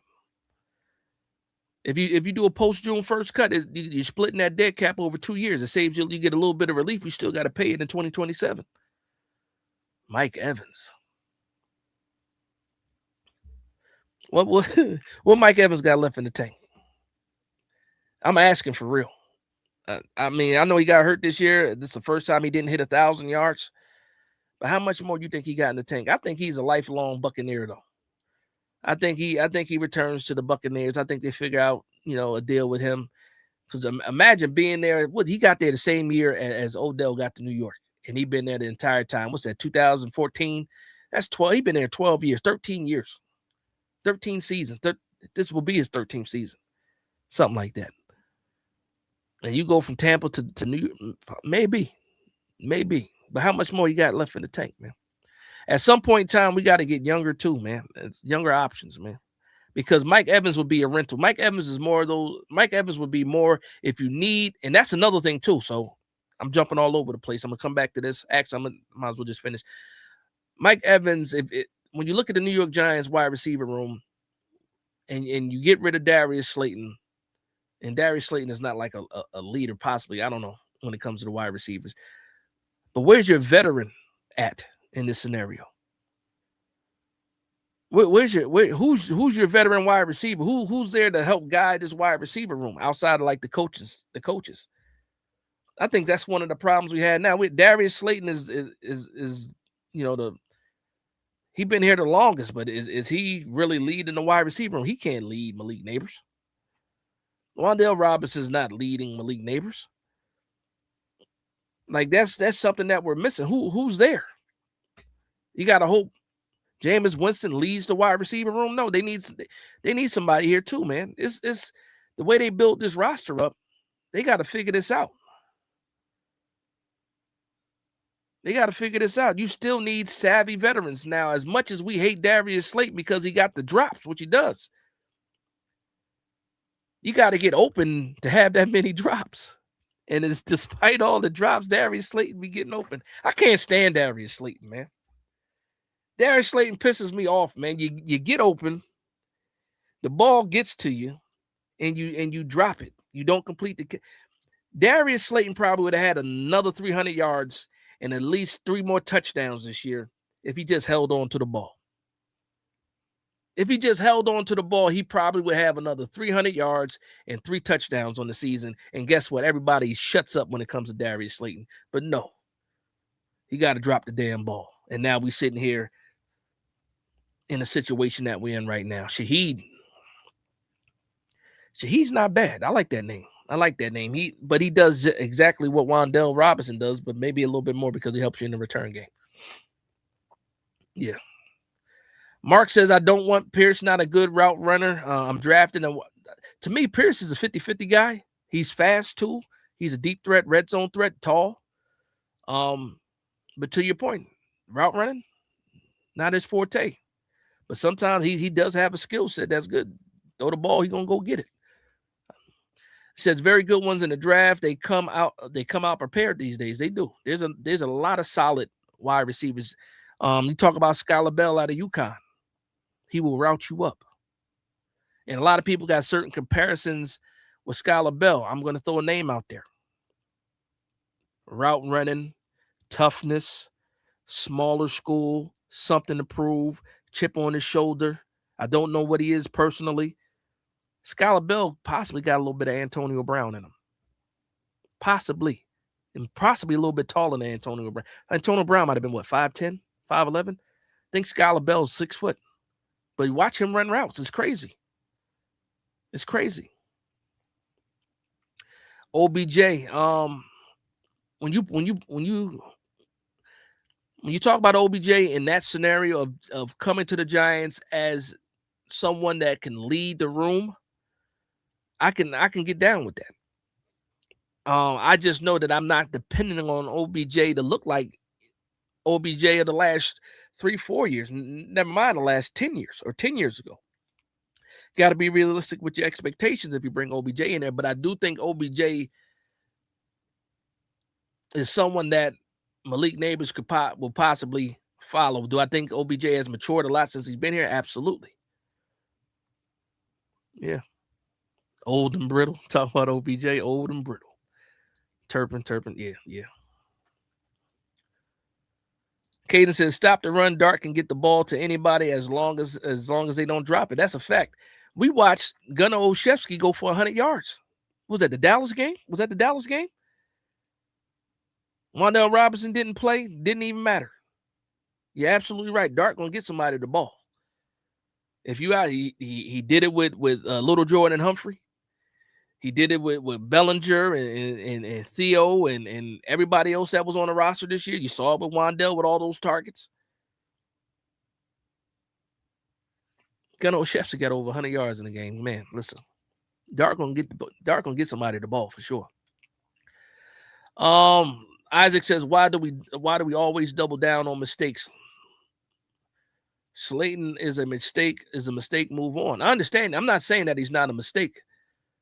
But also a part of that mistake is thinking he was a wide receiver too, and I'm guilty of that too.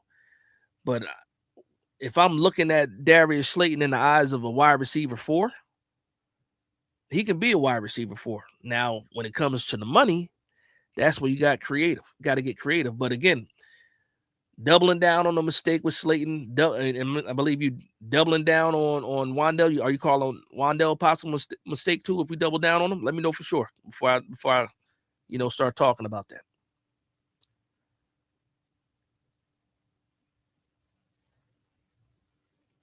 Let me know. I'll wait to see if you respond. Make sure I'm not tripping on what you're saying, Isaac.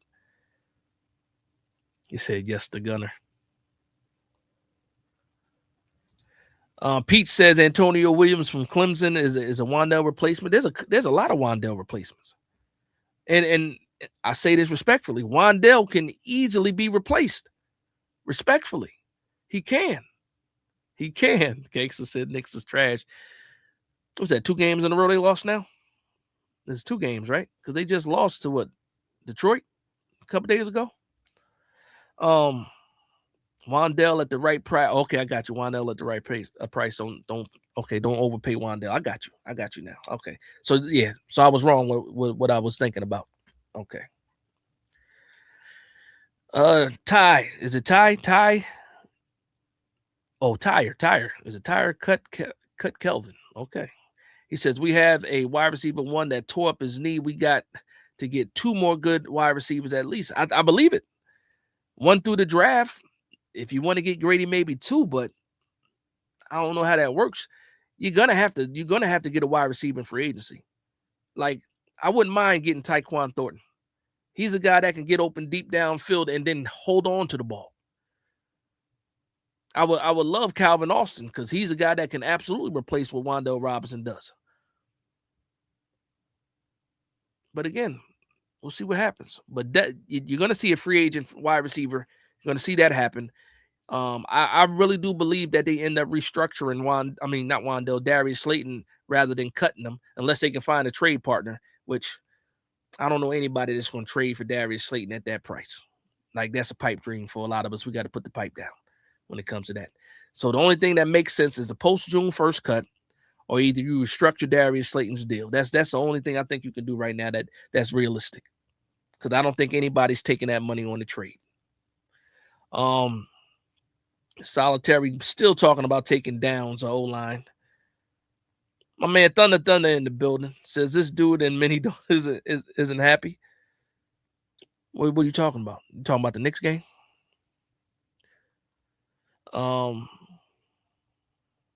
This guy in mini isn't happy.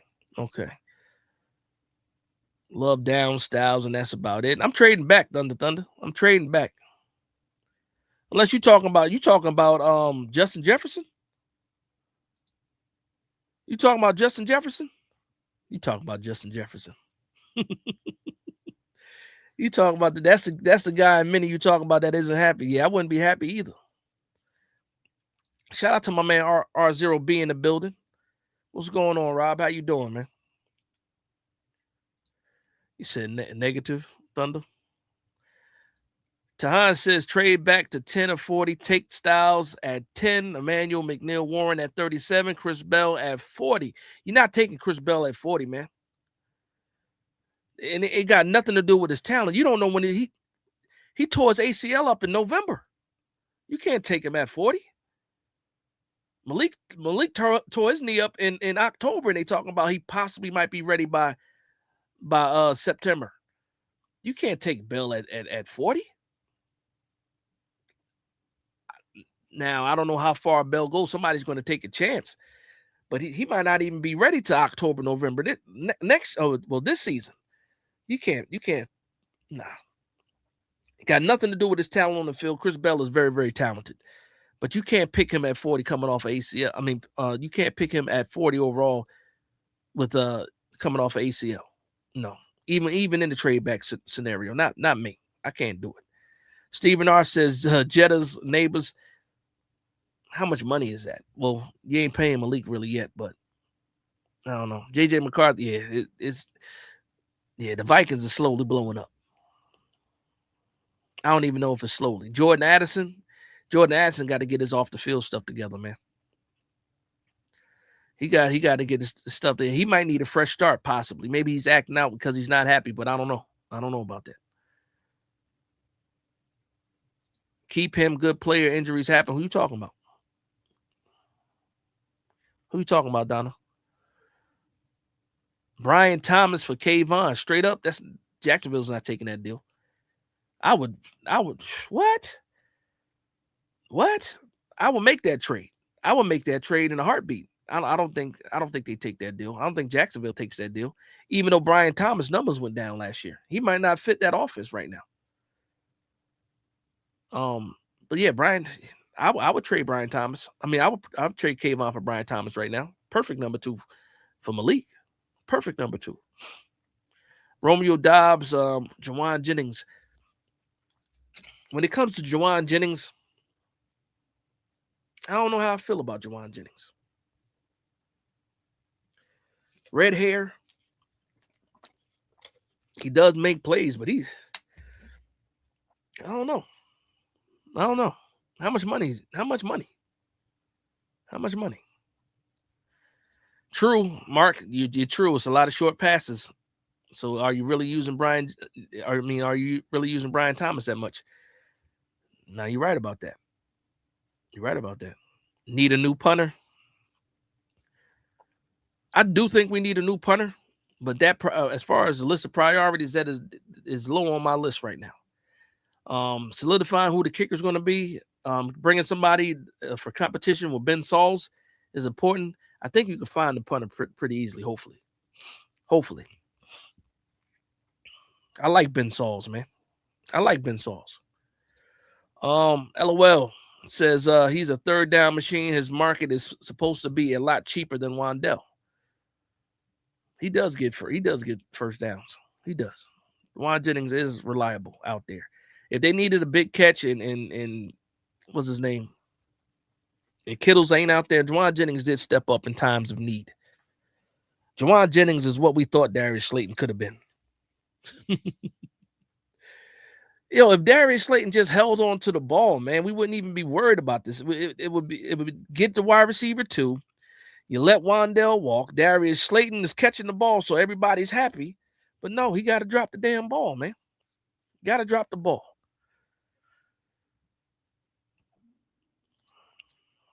Eric says, should we trade Tibbs and for what? For what? Well, I started off, that was the first subject, or the first segment of the show was did I want to trade Tibbs? And I said no, because it creates another hole at wide receiver. At edge rusher. And I think of all the positional groups, the edge room is the most settled right now. Obviously, Abdul Carter would be the starter over Tibbs this season. That'd be the one change. But then you got a rotation when it comes to your pass rushers. But again, I know how much Tibbs costs right now. If you can't get a deal done to bring the cap hit down, then you might have to see him go. But I'm not trading them for for less than a third rounder, hopefully. If I can get a third, then we can talk. Low fourth, maybe. Ram J says Denzel Boston is in round 2. I don't think Boston makes it to round 2. I really don't. I really don't think he makes it to round 2. It would be a blessing if he did. Mark Thompson says, my thing is strengthening the middle of that defense, show up the O-line. It's harder and D-line easier, wide receiver after. So I ask you a question right now, Mark. If Ruben Bain was there at 5 and you got your choice between Bain, Downs, Tate, Bain, and Maui Noah. Which one you taking? Which one you taking? Baines, Downs, Maui Noah, and Tate at 5. Which one are you taking? Because you just talk about the trenches, middle of the defense. I think that Bain can be a 3 technique, 4-eye. Think he's big enough to play at that spot. I think he's big enough to play. What do you do? What do you do? Downs. People love Downs. Bain, trade Tibb. I'm telling you right now, man. If Ruben Baines is there at 5, it might take the whole time. The draft selection time, I'll be thinking for a long time. You add Ruben Bain to Dexter Lawrence and Darius Alexander. Yeah. It's going to take me a while to turn the card in. If I'm sitting at 5 and Downs is there, Bain is there, Tate, what's his name? Tyson is there, Maui Noah is there. It's going to take me a while to try to figure that out. I see a lot of people saying Downs. Another Downs. Leo Lucas says Downs. Bain won't be there. That's why I said if. I did say if. I said if. I'm taking Downs. Mark Thompson says I like Bain, but not better than Styles or Downs. I like Bain a lot, man. I like Sonny Styles a lot too. Depending on what happens with Bobby Okereke, when it comes to Bobby Okereke, he can't play for the New York Giants at that cap hit. And then also if you get rid of Bobby, if you cut Bobby O, you save $8.8 million, almost $9 million if you cut Bobby O. I think, what was it? The Green Bay Packers cut A.J. Hawk one year. It was either A.J. Hawk or Clay Matthews. I can't remember exactly who it was. But the Green Bay Packers had cut, I think it was A.J. Hawk at the time. And this was A.J. Hawk was good too. Still good. And they cut him, and everybody's like, yo, it was A.J. Hawk. It was like, oh, A.J. Hawk's available. But he ended up getting cut by the Packers, and then they just did an entirely new deal, and he went right back to the Packers. If you can cut Bobby Okereke and then just create an entirely new contract that you're comfortable with, you avoid having a massive hole at the second level. Because as much, whatever people think about Bobby O, if you get rid of Bobby O, that's now 2 linebackers that you need. 2 of them. And I'm telling you right now, John Harbaugh, he's new here, obviously. I don't think John Harbaugh is looking to try to do some big-ass rebuild where it takes 2 years for the New York Giants to be competitive. I don't think that happens. I think he's trying to be competitive this year and get as much as he can this year before the New York Giants are what they're supposed to be. So for me, I don't want you can't extend Bobby O because it's just a one contract. I mean, 1 year on the contract, and then if you cut him, you know he's gone. But if you have an agreement that hey, I'm going to cut you, we're going to put together an entirely new deal, then maybe I keep Bobby O. I see somebody say sign Devin Bush. You know what's crazy about Devin Bush? This is Devin Bush's. I know he was with Pittsburgh Steelers. Then he went to I think it was the Browns that he was playing with, right? Was it the Browns that he played with this year? I think it was the Browns this year. But Devin Bush kind of fell off, and then he had a good season this year. I don't mind Patrick Queen. I see what you said, Pete. Patrick Queen is there too. I like Patrick Queen. How much money Patrick Queen gonna cost though? Browns. It was the Browns. Okay, it was the Browns. But then he had like a good season with the Browns, and all of a sudden now his market is something crazy. I think his market is like 14. I don't know if Devin Bush is that good. He had a good year, good season. Undersized linebacker as far as being short. I remember Devin Bush coming out. Was that Michigan? I think Devin Bush was Michigan. You know, shorter guy. The combine wasn't fantastic either. Solid. Quay Walker going to cost you a lot of money. A lot of people say Quay Walker. I think Quay Walker's a flat-out free agent, though. I think he's a free agent. Quay Walker might just be a flat-out free agent. I don't think Green Bay is cutting him. But he might want to go to Miami and follow Beavis and Butthead down there. You know who I'm talking about. Coach for the Dolphins, new coach for the Dolphins, look like Beavis and Butthead. But if I can cut Bobby O and then have an agreement for him to come back at a better price, more palatable price, then I think I might do that. Luann says, what do you think about Peter Woods? He has speed, stops the run, and he can pass rush. He's compared to Quentin Williams. I like Peter Woods. I really do like Peter Woods. If I'm in a trade back scenario and with the whole Chiefs situation, you can put him. He's an option at 10 possibly. And Peter Woods is funny too, because Peter Woods was looked at as like a top 5 pick, and then he had fell all the way into like the second round, and now he's right back in the first round again as far as rankings go. But Peter Woods is solid. And you put him next to somebody like Dex, he can be even better. I think Peter Woods would help Dexter Lawrence. There's a lot of people that you can draft that'll help, Dexter Lawrence out, and not just in the first round. Said Ward. I'm talking about Denzel. Which Ward we talking about? LOL says, pass on Okereke. He ain't the side-to-side linebacker. One thing about Bobby was this, man. We saw him in an aggressive defense. We saw him under Wink. What did he look like under Wink? He looked pretty damn good under Wink, right? When in an aggressive style offense where linebacker is shooting the gap, where the linebacker is being aggressive, stepping up. As soon as Shane Bowen got here, Bobby O turned into a coverage linebacker. And he is not a coverage linebacker. Hook the curl, like 75% of the time it was hook the curl with Bobby O. That's not how he plays. And then you saw Micah McFadden being more the side-to-side downhill linebacker. Well, now you got Denard Wilson here, another aggressive style, aggressive play caller. Bobby O might look different in his defense. But again, I agree with you guys. He cannot play at that cap hit. It does not make sense to play him at that cap hit. But if I can get a deal done and avoid having another hole in linebacker, because we talk about all these people that we can sign, Devin Bush, we can sign. It doesn't mean that deal will get done. Right now, I know Bobby Okereke is on the roster right now for 2026, unless we cut him. But as soon as you let him go, it becomes a crapshoot on who you're able to get in here at linebacker. Now, we can say, you can draft Jake Golday. You can draft Anthony Hill from Texas. You can draft Rodriguez from Texas Tech. You can get Kyle Lewis from Pittsburgh. It can keep Aiden Fisher in day 3 possibly out of Indiana. Josiah Trotter also in the second round possibly. We can say all this, but it doesn't mean that person's going to be here. Devin Lloyd going to cost you $20 million. Nakobe Dean, Matt Milano injury prone a little bit. Micah McFadden again.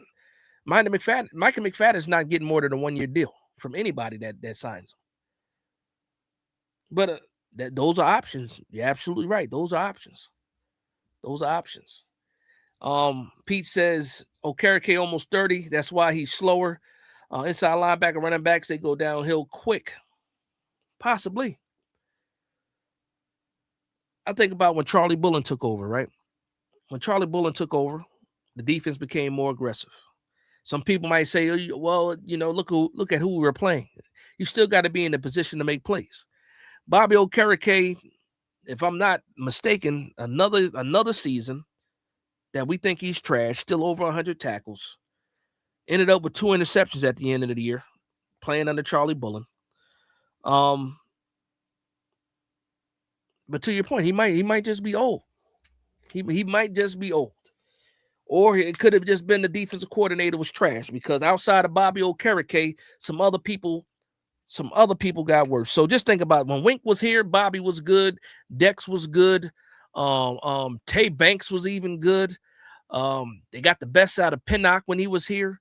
And then Wink goes away, and then Dex had a solid year, right after that. But then Banks end up being trash, and we can't wait to get rid of him. Bobby O becomes trash, and we can't wait to get rid of him.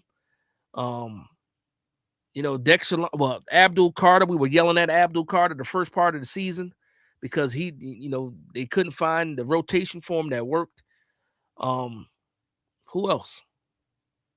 People. So was it Bobby O or was it the defensive play caller? I don't know. I could see if his production went down to 60 tackles. If I'm not mistaken, Bobby was still getting freaking Pro Bowl votes, and I understand the Pro Bowl is what it is. But Shane Bowen was horrible. And again, I agree with you guys. We need upgrades. We do have to get younger. But you talking about stripping this team down to the bare bones to save money, first off, to create all this cap space where you're going to turn around and spend it anyway. Or you can start drafting replacements. And when these guys fall off, you already have the replacement in the building. So even if we were to keep Bobby Okereke, I'm still drafting a linebacker. It might be Jake Goldday. It might be Rodriguez. It might be anybody else, but I still have his replacement in the building. Even if I re-sign Jermaine Eluemunor, I'm still getting tackles in the draft. Why? Because he's 30 years old, and we got to find whoever his successor is going to be. We got JMS, but guess what? We still need to find another interior. We got freaking Runyon, and we don't have Greg Van Roten, so we still need to find these replacements overall. But we're going to have to deal with some of these. Everybody can't go. We ain't got the bag for everybody to be gone.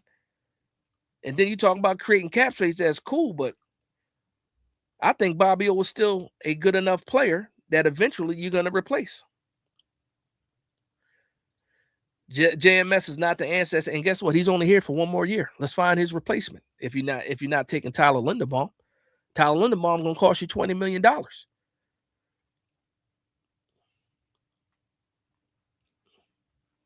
And Tyler Linderbaum can't pass block. And he's going to cost you $20 million. Shout out to my man Sal from He's a Giant, him and Monty, man. He brought up a point. And he's a Tyler Linderbaum fan. He's a fan of getting Tyler Linderbaum, but he's the one that made me think about the whole situation where Tyler Linderbaum costs you $20 million. Jermaine Eluemunor might cost you anywhere from $18 to $20 million. And I said this earlier on in the stream. And it's like, do you just pay these? Do you pay Tyler Linderbaum so you have center, but then you still need a guard eventually because John Runyon is trash in my opinion. Respectfully. We don't have a right guard. We don't have a right tackle. You could take that $20 million and you could spread it across the whole offensive line. And then when you go to the draft, you can draft the successors for the guys that are going to get out of the way in a year. Sometimes you just can't throw money at it. Sometimes you actually got to take a step back and build through the draft like everybody else does that's good. We want to buy everything. We can't. Buying everything is not sustainable, especially. Well, it might be sustainable for the next 3 to 4 years before you got to pay Jackson Dart and pay Malik Neighbors. Because once that happens, then you're definitely going to be looking at building to the draft, and everybody else is going to. I might do that now. Tremaine Young says, "Do you think they'll get Downs and get a linebacker in free agency?"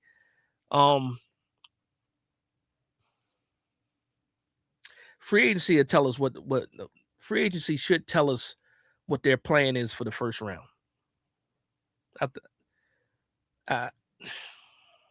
Do I think they can get? I think they can get Downs. I don't know how they feel about Nubin. I know how I feel about Nubin. I know how I feel about Javon Holland because I think both of those guys got issues. But I do think they go with a linebacker in free agency because Bobby O can't play at that price tag. So I do think yes. I'll answer your question. Yes.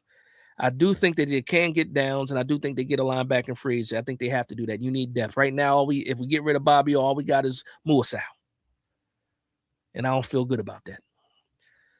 Shout out to J Jan G-Man, $1.99 super chat says this year we turn it around, re-sign Flott or nah. It's all about the price tag for Flott. If Flott wants $16, $17 million,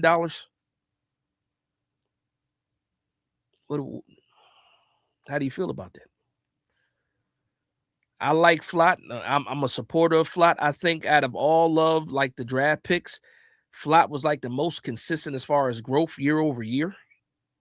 He got better year over year, despite who the play caller was. I think he's earned money. It just depends on what his price tag is. It'll help a lot if we can get a deal done with Flott that saves you a little bit of stress. Probably at 37, you don't go possible cornerback. You're not looking at one of the cornerbacks in the first round if you get Flott possibly. But that's another question I'm going to ask you guys. Because we know how we feel about Flott. We've been around Flott. We've watched Flott. Even if you re-sign Flott and you got the chance to get somebody like Mansour Delane or Jamad McCoy or Colton Hood in the second round, possibly, or Terrell possibly in the first round, does Flott stop you from getting one of those guys? Because if you got a wandering eye, you sign Flott, but you still got a wandering eye at cornerback that could possibly be better than Flott. Is it worth signing Flott then for a certain amount of money? Because if you sign him at $16 million, that means that's a long-term investment. He is your starter moving forward. And then also, I don't know how I feel about Positional Thibodeaux either. He can't stay healthy. Flott got issues because he can't. Has he ever finished a full season? And then now you're still looking for a cornerback. I don't know, man. Was it Positional Thibodeaux's cap hit is somewhere like $24 million? Cap hit. I think base salary somewhere in the high teens. And then you turn around and pay Flott at 16. How confident are you in a cornerback duo of Positional Thibodeaux and Cordell Flott? I don't know how confident I am with that. My man R0B says sign Tyler, sign Teller. Wyatt Teller could be a great price, depending on if you're looking at a spot rack or over the cap of what his market value is. I saw his market value be possibly $5 million, and I saw his market value be $10 million. Wyatt Teller, I think, is 31 years old. But to finish your comment, you said sign Tyler, sign Teller, and have either Bo play right tackle or left guard. If you have him play left guard, sign Conklin. You can get Teller and Conklin for the same or less price than Jermaine. You're absolutely right. You're absolutely right. That's why I can't wait for freaking free agency to start, man. We got so many questions, and it's driving me crazy. Rob, I understand we have these conversations. You have these conversations on the spaces all the time. For those that don't know, my man R0B has a Giants content channel, has his own gaming channel, and also runs one of the more popular spaces when it's about New York Giants talk on Twitter all the time. So shout out to my man Rob for being in the building, man. Thank you for the support, Rob. But no, you absolutely listen. If I can get Tyler Teller and Conklin, and I lose Jermaine Eluemunor, I'm okay with that because I do believe that Marcus Bo could play, and Conklin. If I'm getting everything else and Conklin, that'll work for me. I want to bring back Jermaine Eluemunor though. I do. I'm not as high on Tyler Linderbaum as other people are because there's some deficiencies in his game as well. It just depends on what Nagy wants to do. JJ the King must have just tuned in. So I'm speaking to JJ the King from the future, possibly if he just tuned in, because I was talking about Kayvon almost 2 hours ago. Joe Schmo says, I say we keep Flott. I would like to keep Flott. What's the price? Wills 84 says failed logic dash Runyon is over 10 million, and you said he's trash, so we get 2 trash guys and 1 guy who solidifies a spot and pay less for what we talking about though. I think Runyon is not good. I think Runyon is a product of the entire unit playing better as far as the offensive line, because his individual grades are horrible, and when you look at the snaps, he loses a lot of reps. But the overall unit played better because the quarterback play was better. The ball was getting out faster, and also, you had quarterbacks running around making plays. But you said fail logic dash Runyon is over 10 million, and you said he's trash. So you're saying Runyon is not trash? Let me know for sure, Wills. Are you saying Runyon is not trash and he's good? It is so we get 2 trash guys or 1 guy who solidifies a spot. So who's the other trash guy you're talking about in this scenario? and pay less for trash. I don't want trash on the team. What I want is solid players at a good price. Wyatt Teller is a solid player at a good price. I really didn't look into Conklin. That was R0B's option that he brought up. I got to look at Conklin. So let me know for sure. Is it JMS? Who's the other trash guy? JMS? He said, nah, get that money to Kayvon. Oh, yeah. You definitely at the beginning of the show, JJ the King.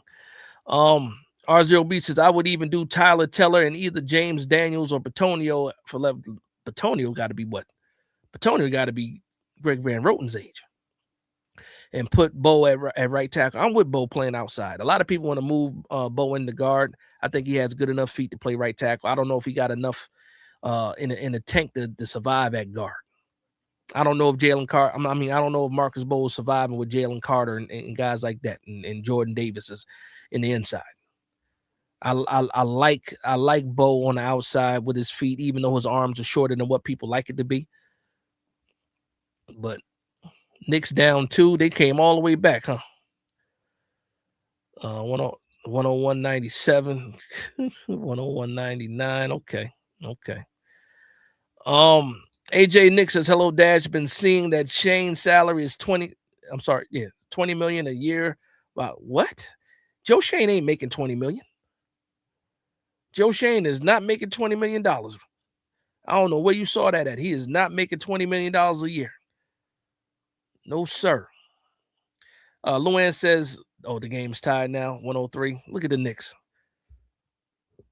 Look at the Knicks. Knicks ball right now after the turnover. I should have put the game on. What channel's the game on? I'm still waiting for Wills, man. Who's the second trash guy you talking about, Wills? I want to have this conversation. Did Wills come back and say, who's the other trash guy? Pretty Lou says, can Wilson fix Banks? Perfect. That would be the greatest thing ever if Wilson can fix Banks. That would be the greatest thing ever. Okay, you said there you go, Will. Will says you said 20 mil for Linderbaum is too much. But we can use money for guards. Runyon is 10 million. 10 million is trash. So at that price, we signed 2 Runyon level. No. GVR is vet minimum and same. GVR played better than Runyon. I will say that. Wyatt Teller can play both guard spots. Play level or better. Okay, so Linderbaum is $20 million. But Linderbaum cannot pass block, really. He got issues with pass blocking. Great run blocker. That's not an issue at all. $20 million. When you pay a center $20 million, I'm hoping I'm getting Kelsey. If Linderbaum was Kelsey, I'm gonna shut the hell up and pay him that $20 million. Linderbaum ain't Kelsey. Linderbaum ain't even the top center in the league right now, and Kelsey's retired. He's the top center free agent. $20 million is a lot of money for Linderbaum. Can you afford it right now? Absolutely. Why? Because you got a quarterback on a rookie contract. Wide receiver run so we can afford Linderbaum. That's cool. Runyon is along for the ride. You can listen right. I can take this bottle cap off my water bottle right now, right? Go outside and throw it and hit a guard better than Runyon right now, or the same level as Runyon right now. Like, I don't know. We paying him. That's another contract by Joe Shane. That was horrible.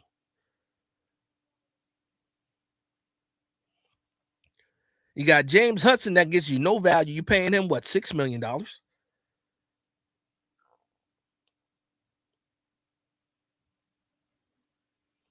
So you said $20 million for Linderbaum is too much. It is. To me. To everybody else, no. And that's why everybody's free to their opinion. If I'm paying $20 million for a center, I want the best center possible if I'm paying $20 million. Linderbaum ain't the best center. He's just the best center available. And I do think you can get, like I said, if you got a good, but to your point, if you sign Linderbaum, he probably makes the guards next to him maybe a little bit better. But who's the guard on the right side? We don't know. Van Roten's not here. Maybe somebody. I don't know. Pete Weiner says Shane is going at. But I appreciate it, Wills. because now I'm gonna go back and think about it, do a little bit more research on who those guards might be, and I'll come back with some guard options. Unless my man R0B is still in the building, he can let me know some other guards that might be available. Actually, I do got my handy dandy notebook. I did a video on free agents. Did I talk about guards? All right, so I do got some guards. You got Isaac Seumalo at $9.6 million. You got Tevin Jenkins, which a lot of people are 50-50 on, at $2.3 million. You got Zion Johnson from the Chargers at $11.3 million. You got David Edwards from Buffalo, but that's way out of your price range. Ed Ingram, I don't think he's worth $13 million, but he's there too. Jamari Sawyer is another guard, $1.8 million. I mean, there's some other guard options better than Runyon, and they're cheaper than Runyon, and they're not trash. Just got to find them. And that's why Joe Shane makes the big bucks, right? So he can find these people. Find the people that don't break the bank but still are quality players, and you don't pay or overpay for bums. It was funny how they did. I remember I was a little bit excited getting John Runyon, right? I was like, yeah, he's solid. And somebody told me, I was looking at the Green Bay Packers, just their stats, their rankings for their offensive line, and they had good rankings. And then somebody told me, you got the worst player on that offensive line. And then I saw Runyon play, and I'm like, I think that person was right. I think they were right. Man, R0B says Teller, Batonio, James Daniel. I forgot about James Daniel. Is available. I remember James Daniel coming out of college. Elgin Jenkins is also getting cut as well. That's another thing. We got to wait for the cap casualties too, because there are going to be a lot of them. Eric also says Samala, Batonio, Edwards, Teller is better. Yeah. Teller's better than Runyon. And he will cost less. And if you cut John Runyon, what do you save if you cut John Runyon? It's like $9 million. So you turn around, you cut John Runyon, but you got to replace him. If you're able to replace him with Teller, you save roughly about $3-something million. So you cut him, save 9, turn around, pay Teller at about $5 million. You save about 3.8, and you got a better option at left guard. You figure out what's going on with Jermaine Eluemunor. If his market value was either the $8 to $10 million that over the cap is saying, or if you watch ESPN, they say his cap hit is about 17 to 20 million. Depending on what his cap hit is, he's affordable. It's just Tyler Linderbaum to me, man. That's a lot of money, man. And he's solid. But if you pay him $20 million, I want a top 2, top 3 center for $20 million, hopefully. 105, 103. Knicks came all the way back. That's hilarious. Now, that's a fact. The Giants can get to 80 to 90 million. That's a lot of moves, Rob. We saw it. We've been talking about it for weeks, man. They can get to 80 to 90 million, but they pretty much gutting. They gutting it, and then they got to turn around after they save that 80 to 90 million and pay like 70, trying to replace it. I mean, we still end up in a better spot, but it is what it is. Pete says, plus Teller familiar with complex offensive line schemes with new online coach from the Browns. Yeah, he came from the same system. That would be smart. Big Blue Reborn says Don Aponte will make it happen. Now, that's a fact. We already hit the 2-hour mark. Good Lord. Shout out to y'all, man. I've been enjoying my time with you guys, man. Didn't even feel like 2 hours, man. Shout out to the over 100 people that are still in the building, man. Thank you for the love and support. Make sure you hit the like button. If you're not subscribed to the channel, make sure you guys subscribe to the channel. We do Late Night Giants talk every Saturday, 9 o'clock Eastern time. You're all welcomed. It's a family reunion all the time. Even when we debate back and forth, man, I enjoy it, man. Keep me honest.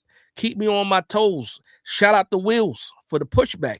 I appreciate that. Makes me want to go back and do my research even more. So you don't have to agree with anything that I say. if you're going to debate it, man, come with good facts and rebuttals. And then guess what? I appreciate it and I respect it 100%. 100%. So shout out the Wheels. Patch Maybe says Linderbaum is worth the money regardless.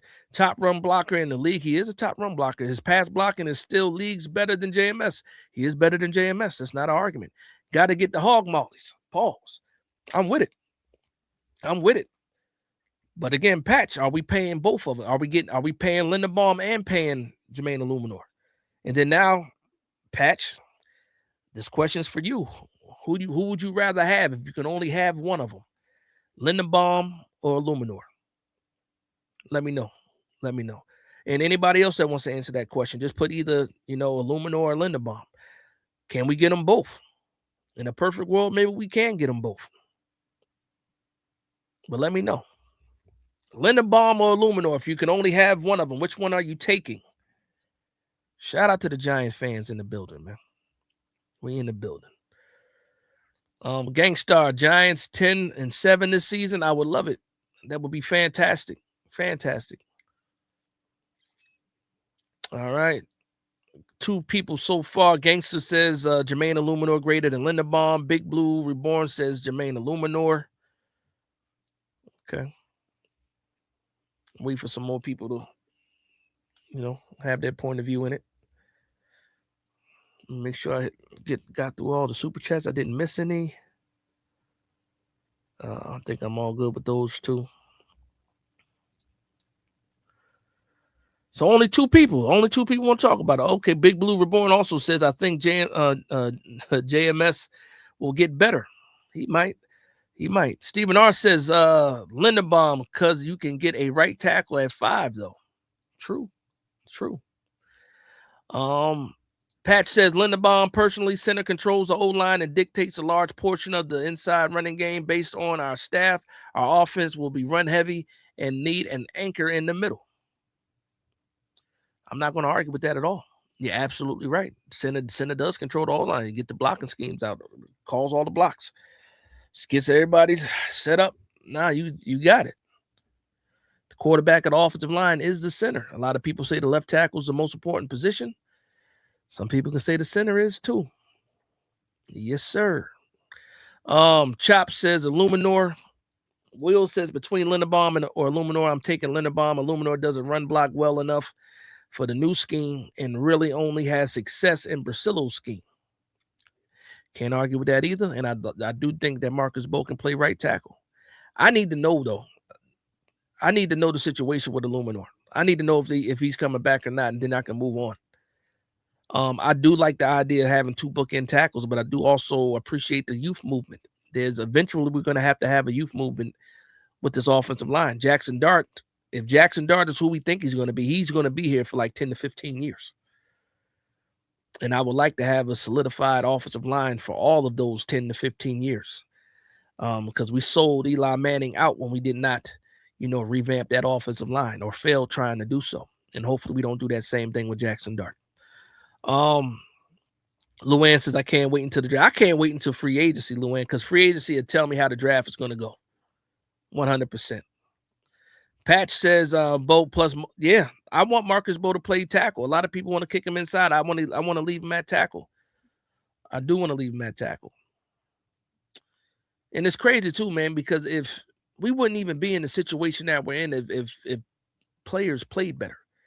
If Linderbaum ended up being what he was supposed to be, if Darius Slayton was still worth the money, if Jalen Hyatt was actually good, we wouldn't be in the situation where we need all of these players. If Micah McFadden would have stayed healthy, if we would have never hired Shane Bowen, we would probably have a real good idea of what Bobby Okereke still has left in the tank. Now we're just guessing. Tay Banks might be trash or he might not be trash, depending on if Denard Wilson. Like, a lot of things happened to the Giants, man. We did it to ourselves, though. We did it to ourselves.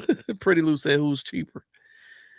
Man, I think Linderbaum gonna cost you more than Eluemunor, to be honest. Gangstar says Linderbaum is overrated unless is a discounted price. What's going on, Hirsch? How you doing, Hirsch? Ford Expedition says, I agree. JMS improves draft right guard. Start Bo at right tackle. Pete got the draft prospects. Thomas. Oh no, this is his projected offensive line. Pete says AT Pregnard, that's a guard from Oregon. Linderbaum, Maui Noah, Bo. Now, how do you feel about drafting Maui Noah at 5 and putting him at guard? A lot of people might feel a certain way about it. Here's my deal. Fix the offensive line. Nobody's going to care if everybody's dominant and the offensive line is dominant. Nobody's going to care. Nobody's going to care. But that's I was going to say something that was pause worthy. Those are like that's some big offensive linemen. If you got Linderbaum, well, Linderbaum's not that big, but Maui Noah and Prignon as your guards, yeah. I always say, like I said, before we got Musa, I was like, the New York Giants are missing a Samoan. I need some more Samoans on the team, man. Every team that wins got Samoans on the team. We need some Samoans, man. Shout out to Musa, but I need somebody else. I need a better Samoan. I say that respectfully. Hopefully people understand that. Knicks with the comeback, that's a fact. JJ says, Tater bus. Jay, again, I'm speaking to JJ the King from the future, man. Thank you for tuning in. I know you started the show at the beginning. Hopefully when you get to this part, you laugh at it. But shout out to my man, JJ the King, speaking from the past, talking about what we talked about an hour and a half ago. Big Blue Reborn says, no experience line is coming from a bunch of rookies. 100%. But you can start the youth movement. Again, I like there's a bunch of talent in this draft between the 4th and the 7th round. Obviously, we got 3. We don't have a 7th round pick. We got 3 6th round picks. But there's a lot of gems, offensive line gems, guys that could possibly be starters that you can get in day 3. It's not just about Maui Noah, Fanu, those guys in the 1st round. It's not just about those guys. There's quality offensive line throughout this whole entire draft. Now it depends on what you're looking for. If you're looking for a day 1 starter, like not even a competition, plug and play starter, then you talk about Maui Noah and Fanu, and then the guard from Penn State. I can't even pronounce his name. Another Samoan, but a Polynesian. He might actually be Hawaiian. The guy from Penn State. But yeah, there's a lot of value. There's a lot of value. Solid Check said Bo is a good swing tackle. To be honest, he's not ready. A lot of people keep saying that. I think he could possibly be ready. We didn't think he was ready. We threw him to the Wolves this year and he survived. We threw him to the Wolves and he survived this year. Andrew Thomas wasn't available. James Hudson didn't know how to act. Penalty after penalty. They threw Bo in there and he steadied the left side of the line. Did a good job throwing him to the Wolves. I think he might be able to do it. Final ain't top 10 worthy. I agree with that. I think Maui Noah is barely top 10 worthy. And I like Maui Noah a lot. I'm just think about all the other talent that's in that portion of, or who's going to be in that top 10 range. Prentice with the $2 super chat says Downs reminds me of Antrell Roll. I see it physically. I see it. And you figure Antrell Roll was a cornerback when they drafted him. He moved to safety. Antrell Roll was out of Miami. Then he went to the Cardinals. We got him after the Cardinals. He showed his versatility. He was a very good safety. I can see that. But the way that they're talking, actually, he did get drafted to the Cardinals. How high did Antrell Roll go at a cornerback? But anyway, I think they're speaking about Downs way higher than like Antrell Roll was coming out of college. So for me, Downs got to be better than Roll if that's the case. But if he's as good as Roll, that's still a good safety. Really good safety. JJ says, man, I miss Antrell Roll. So JJ is not in the past. JJ is present right now. That's a shout out to you, unless he's just in the comment section though. Stephen R says Roll has better coverage, was a better coverage guy, though. Downs stops the run better than most linebackers. The one thing about Downs, though, they don't even test him really.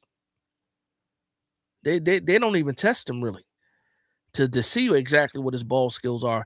You got to go back to Alabama when they were, when he was still a new name, when he was out there making plays in the pass game, and you might feel a little bit different about him. Go look at the Alabama tape from 2 years ago on downs. You might feel a little bit different. Boy, Saban left, he got up out of there. Bo is not a rookie. He ain't a rookie anymore. That's a fact. He's not a rookie anymore, and he learned a lot this year. And he stepped in, played both sides of the line too. So shout out to Bo, man. I missed it, Jay. I missed it. My bad. I missed it. Chat was going, man. Chat was going. My bad. My bad. Oh man, we almost at the 2 hour and a half mark. We're about to shut this thing down. Anybody that's watching boxing, has Garcia and Barrios even entered the ring yet? Or if the fight is over, let me know. Hirsch for real says Downs better than Roll. He's more like Troy Polamalu. Love it. I love it. Stephen R says I missed NYPD with Jenkins, DRC. I love when we had DRC. Dominic Rogers Cromartie was dope. My sentence is out of order. You speaking like what's his name from Star Wars? The green guy. Big Dash, no Bo. That's crazy. Polamalu is a stretch. People were comparing him to Reed, and I thought that was a stretch too. Like, to me, and I got into an argument. When I said I felt like Reed was the best safety ever in the NFL, right? And I got yelled at. Somebody brought up Ronnie Lott, and I love Ronnie Lott. I love the way that Ronnie Lott played, and if it wasn't for Ronnie Lott, you wouldn't have players like Ed Reed out there. I just think that Ed Reed was better, and Ronnie Lott was fantastic. Fantastic. Yoda, thank you. I was going to say Grogu, but Grogu is the Mandalorian. And I stopped myself from saying Grogu. Stephen R says Downs is like Bob Sanders with slightly better coverage skills. Bob Sanders was fantastic too. To be 5'9" out there making plays like that. Yeah. Sean Jackson in the building. What's going on, Sean? He says, what up, Big Dash? Antrell Roll was one of the best free agency moves the Giants made. That's a fact. Antrell was a true leader in our secondary. One of those. Yeah.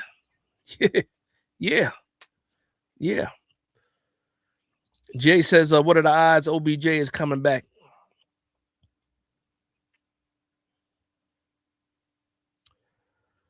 Probably got it's like a 25% chance that OBJ comes back, in my opinion. 25%.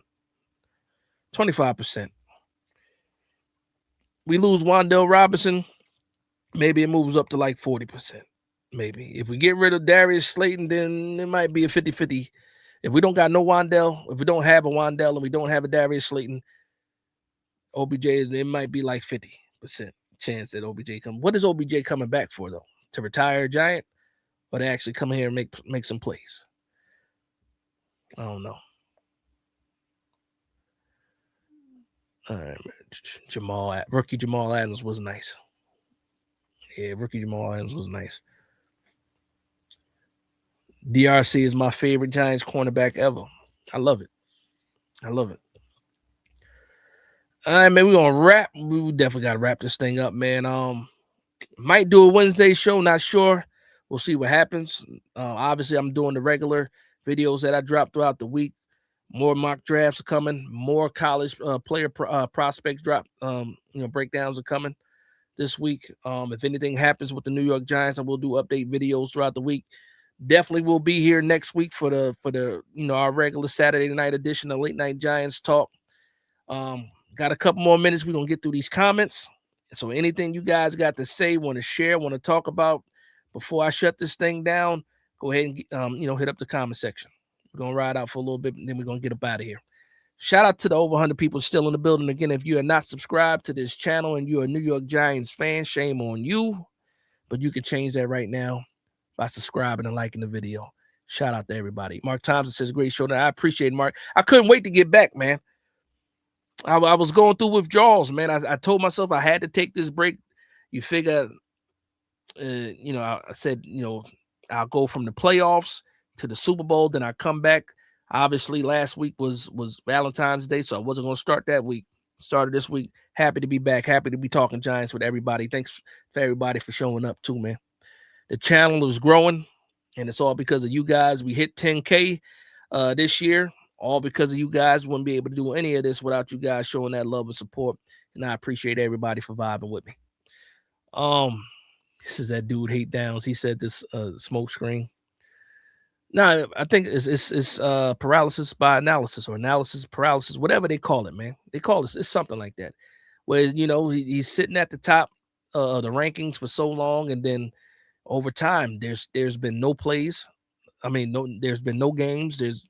When's the last college football game? When's the last time the Ohio State played? And then all of a sudden you see all this fluctuation between the rankings and everybody's changing, and there has been no new games.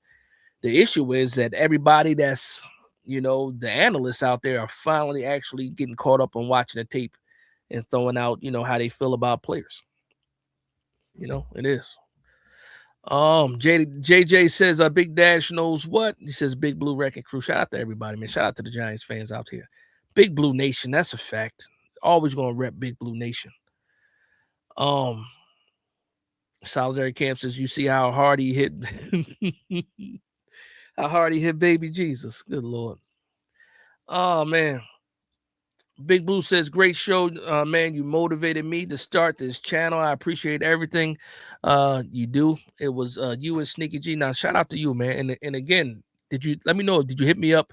Because as far as I can see, the link didn't come through on the chat. I didn't see a link on the chat. Make sure you hit me. Just hit me with a direct message, either on Instagram or Twitter, and I get that link so I can subscribe to the channel, man. And then we, show love and support, man. Because I'm all about building a community up. It's about the Giants community. I look at all these other teams. They got fantastic content creating communities. And I want the New York Giants to be even better than what some of these other teams are doing. And the only way we can do that is by supporting each other and building each other up, man, and showing love. My man Nova in the building says R.I.P. Rondell Moore. So we heard the news too, man. We heard the news earlier. I got to go back and see and check out the story, but they shared it with me. Paralysis analysis. Thank you. Paralysis by analysis. Yeah. Had to make sure I was saying it right. I thought I was saying it right. Paralysis by analysis. Yeah. That's like now. Look at Jordan. Jordan Tyson went from number one wide receiver. Now they shift him everything around. Because now you're able to nitpick. Now we get closer and closer to the draft. This is when the nitpicking starts. Combine is coming up this week. I'm going to be watching the combine and working at the same time. Now, hopefully I do a good job this week. Hopefully I'm able to get my work done this week, man. I might just have to record it and watch it back later, but I don't know if I can do that. Oh boy. Mark Thompson says, please note that Pierce has a 37% catch rate. Noted. I didn't know that. I haven't even looked at Pierce really. As soon as I saw his price tag, I didn't even bother looking to him. But outside of like seeing the Colts game, and he does make plays. I never had like a deep dive in the Pierce because I thought he was not overpriced, because everybody deserves what they can get. But I thought it was a lot of money, and I didn't think it fit what the New York Giants were trying to do. So I left it alone. But I appreciate you for bringing that up with that catch rate. Stephen R says Downs runs a 4.4 or better. We taking him at 5. I think he runs a low 4.4 for sure. But is anybody from Ohio State actually, participating in the combine? That's the question. I would love to see Sonny Styles run, Arvell Reese run, Caleb Downs run. I don't know if they're going to run. Tate might not run either. I don't think, and that's the one thing I hate about the combine. Certain players just won't participate. And it takes a little bit of the, the shine off of the combine. But then also you get to see some, sleepers perform in the combine. And guess what? They're showcased. So, it's a trade-off. Solid says Alex would fit nice with Neighbors. Alex outside and Neighbors slot. A lot of people are arguing with you about putting Neighbors in the slot, not me. I think you play him exactly how the Cowboys play CeeDee Lamb, inside and out. Period. And I think when we had Wan'Dale Robinson and he was the primary slot, you know, it took slot snaps away from Malik Neighbors. And if we don't bring back Wan'Dale Robinson and Malik Neighbors comes back and he is ready to go, we will see that. We will see him being used inside where he's absolutely unguardable. He's unguardable out of the slot. Garcia didn't start yet. Thank you very much, because that's definitely what I'm going to tune into. All right, I'm going to wrap this thing up, man. Again, shout out to the over 100 people still in the building and vibing with me from the beginning. You guys know who you are. Thank you for the love and support. Again, not sure exactly if I'm going to have a Wednesday live, but I definitely will be here next Saturday for the Late Nights Giants talk. But with that being said, I want to thank everybody for vibing with me. Please like, comment, and subscribe. And from one Giants fan to another, this is Big Dash Knows Big Blue Nation.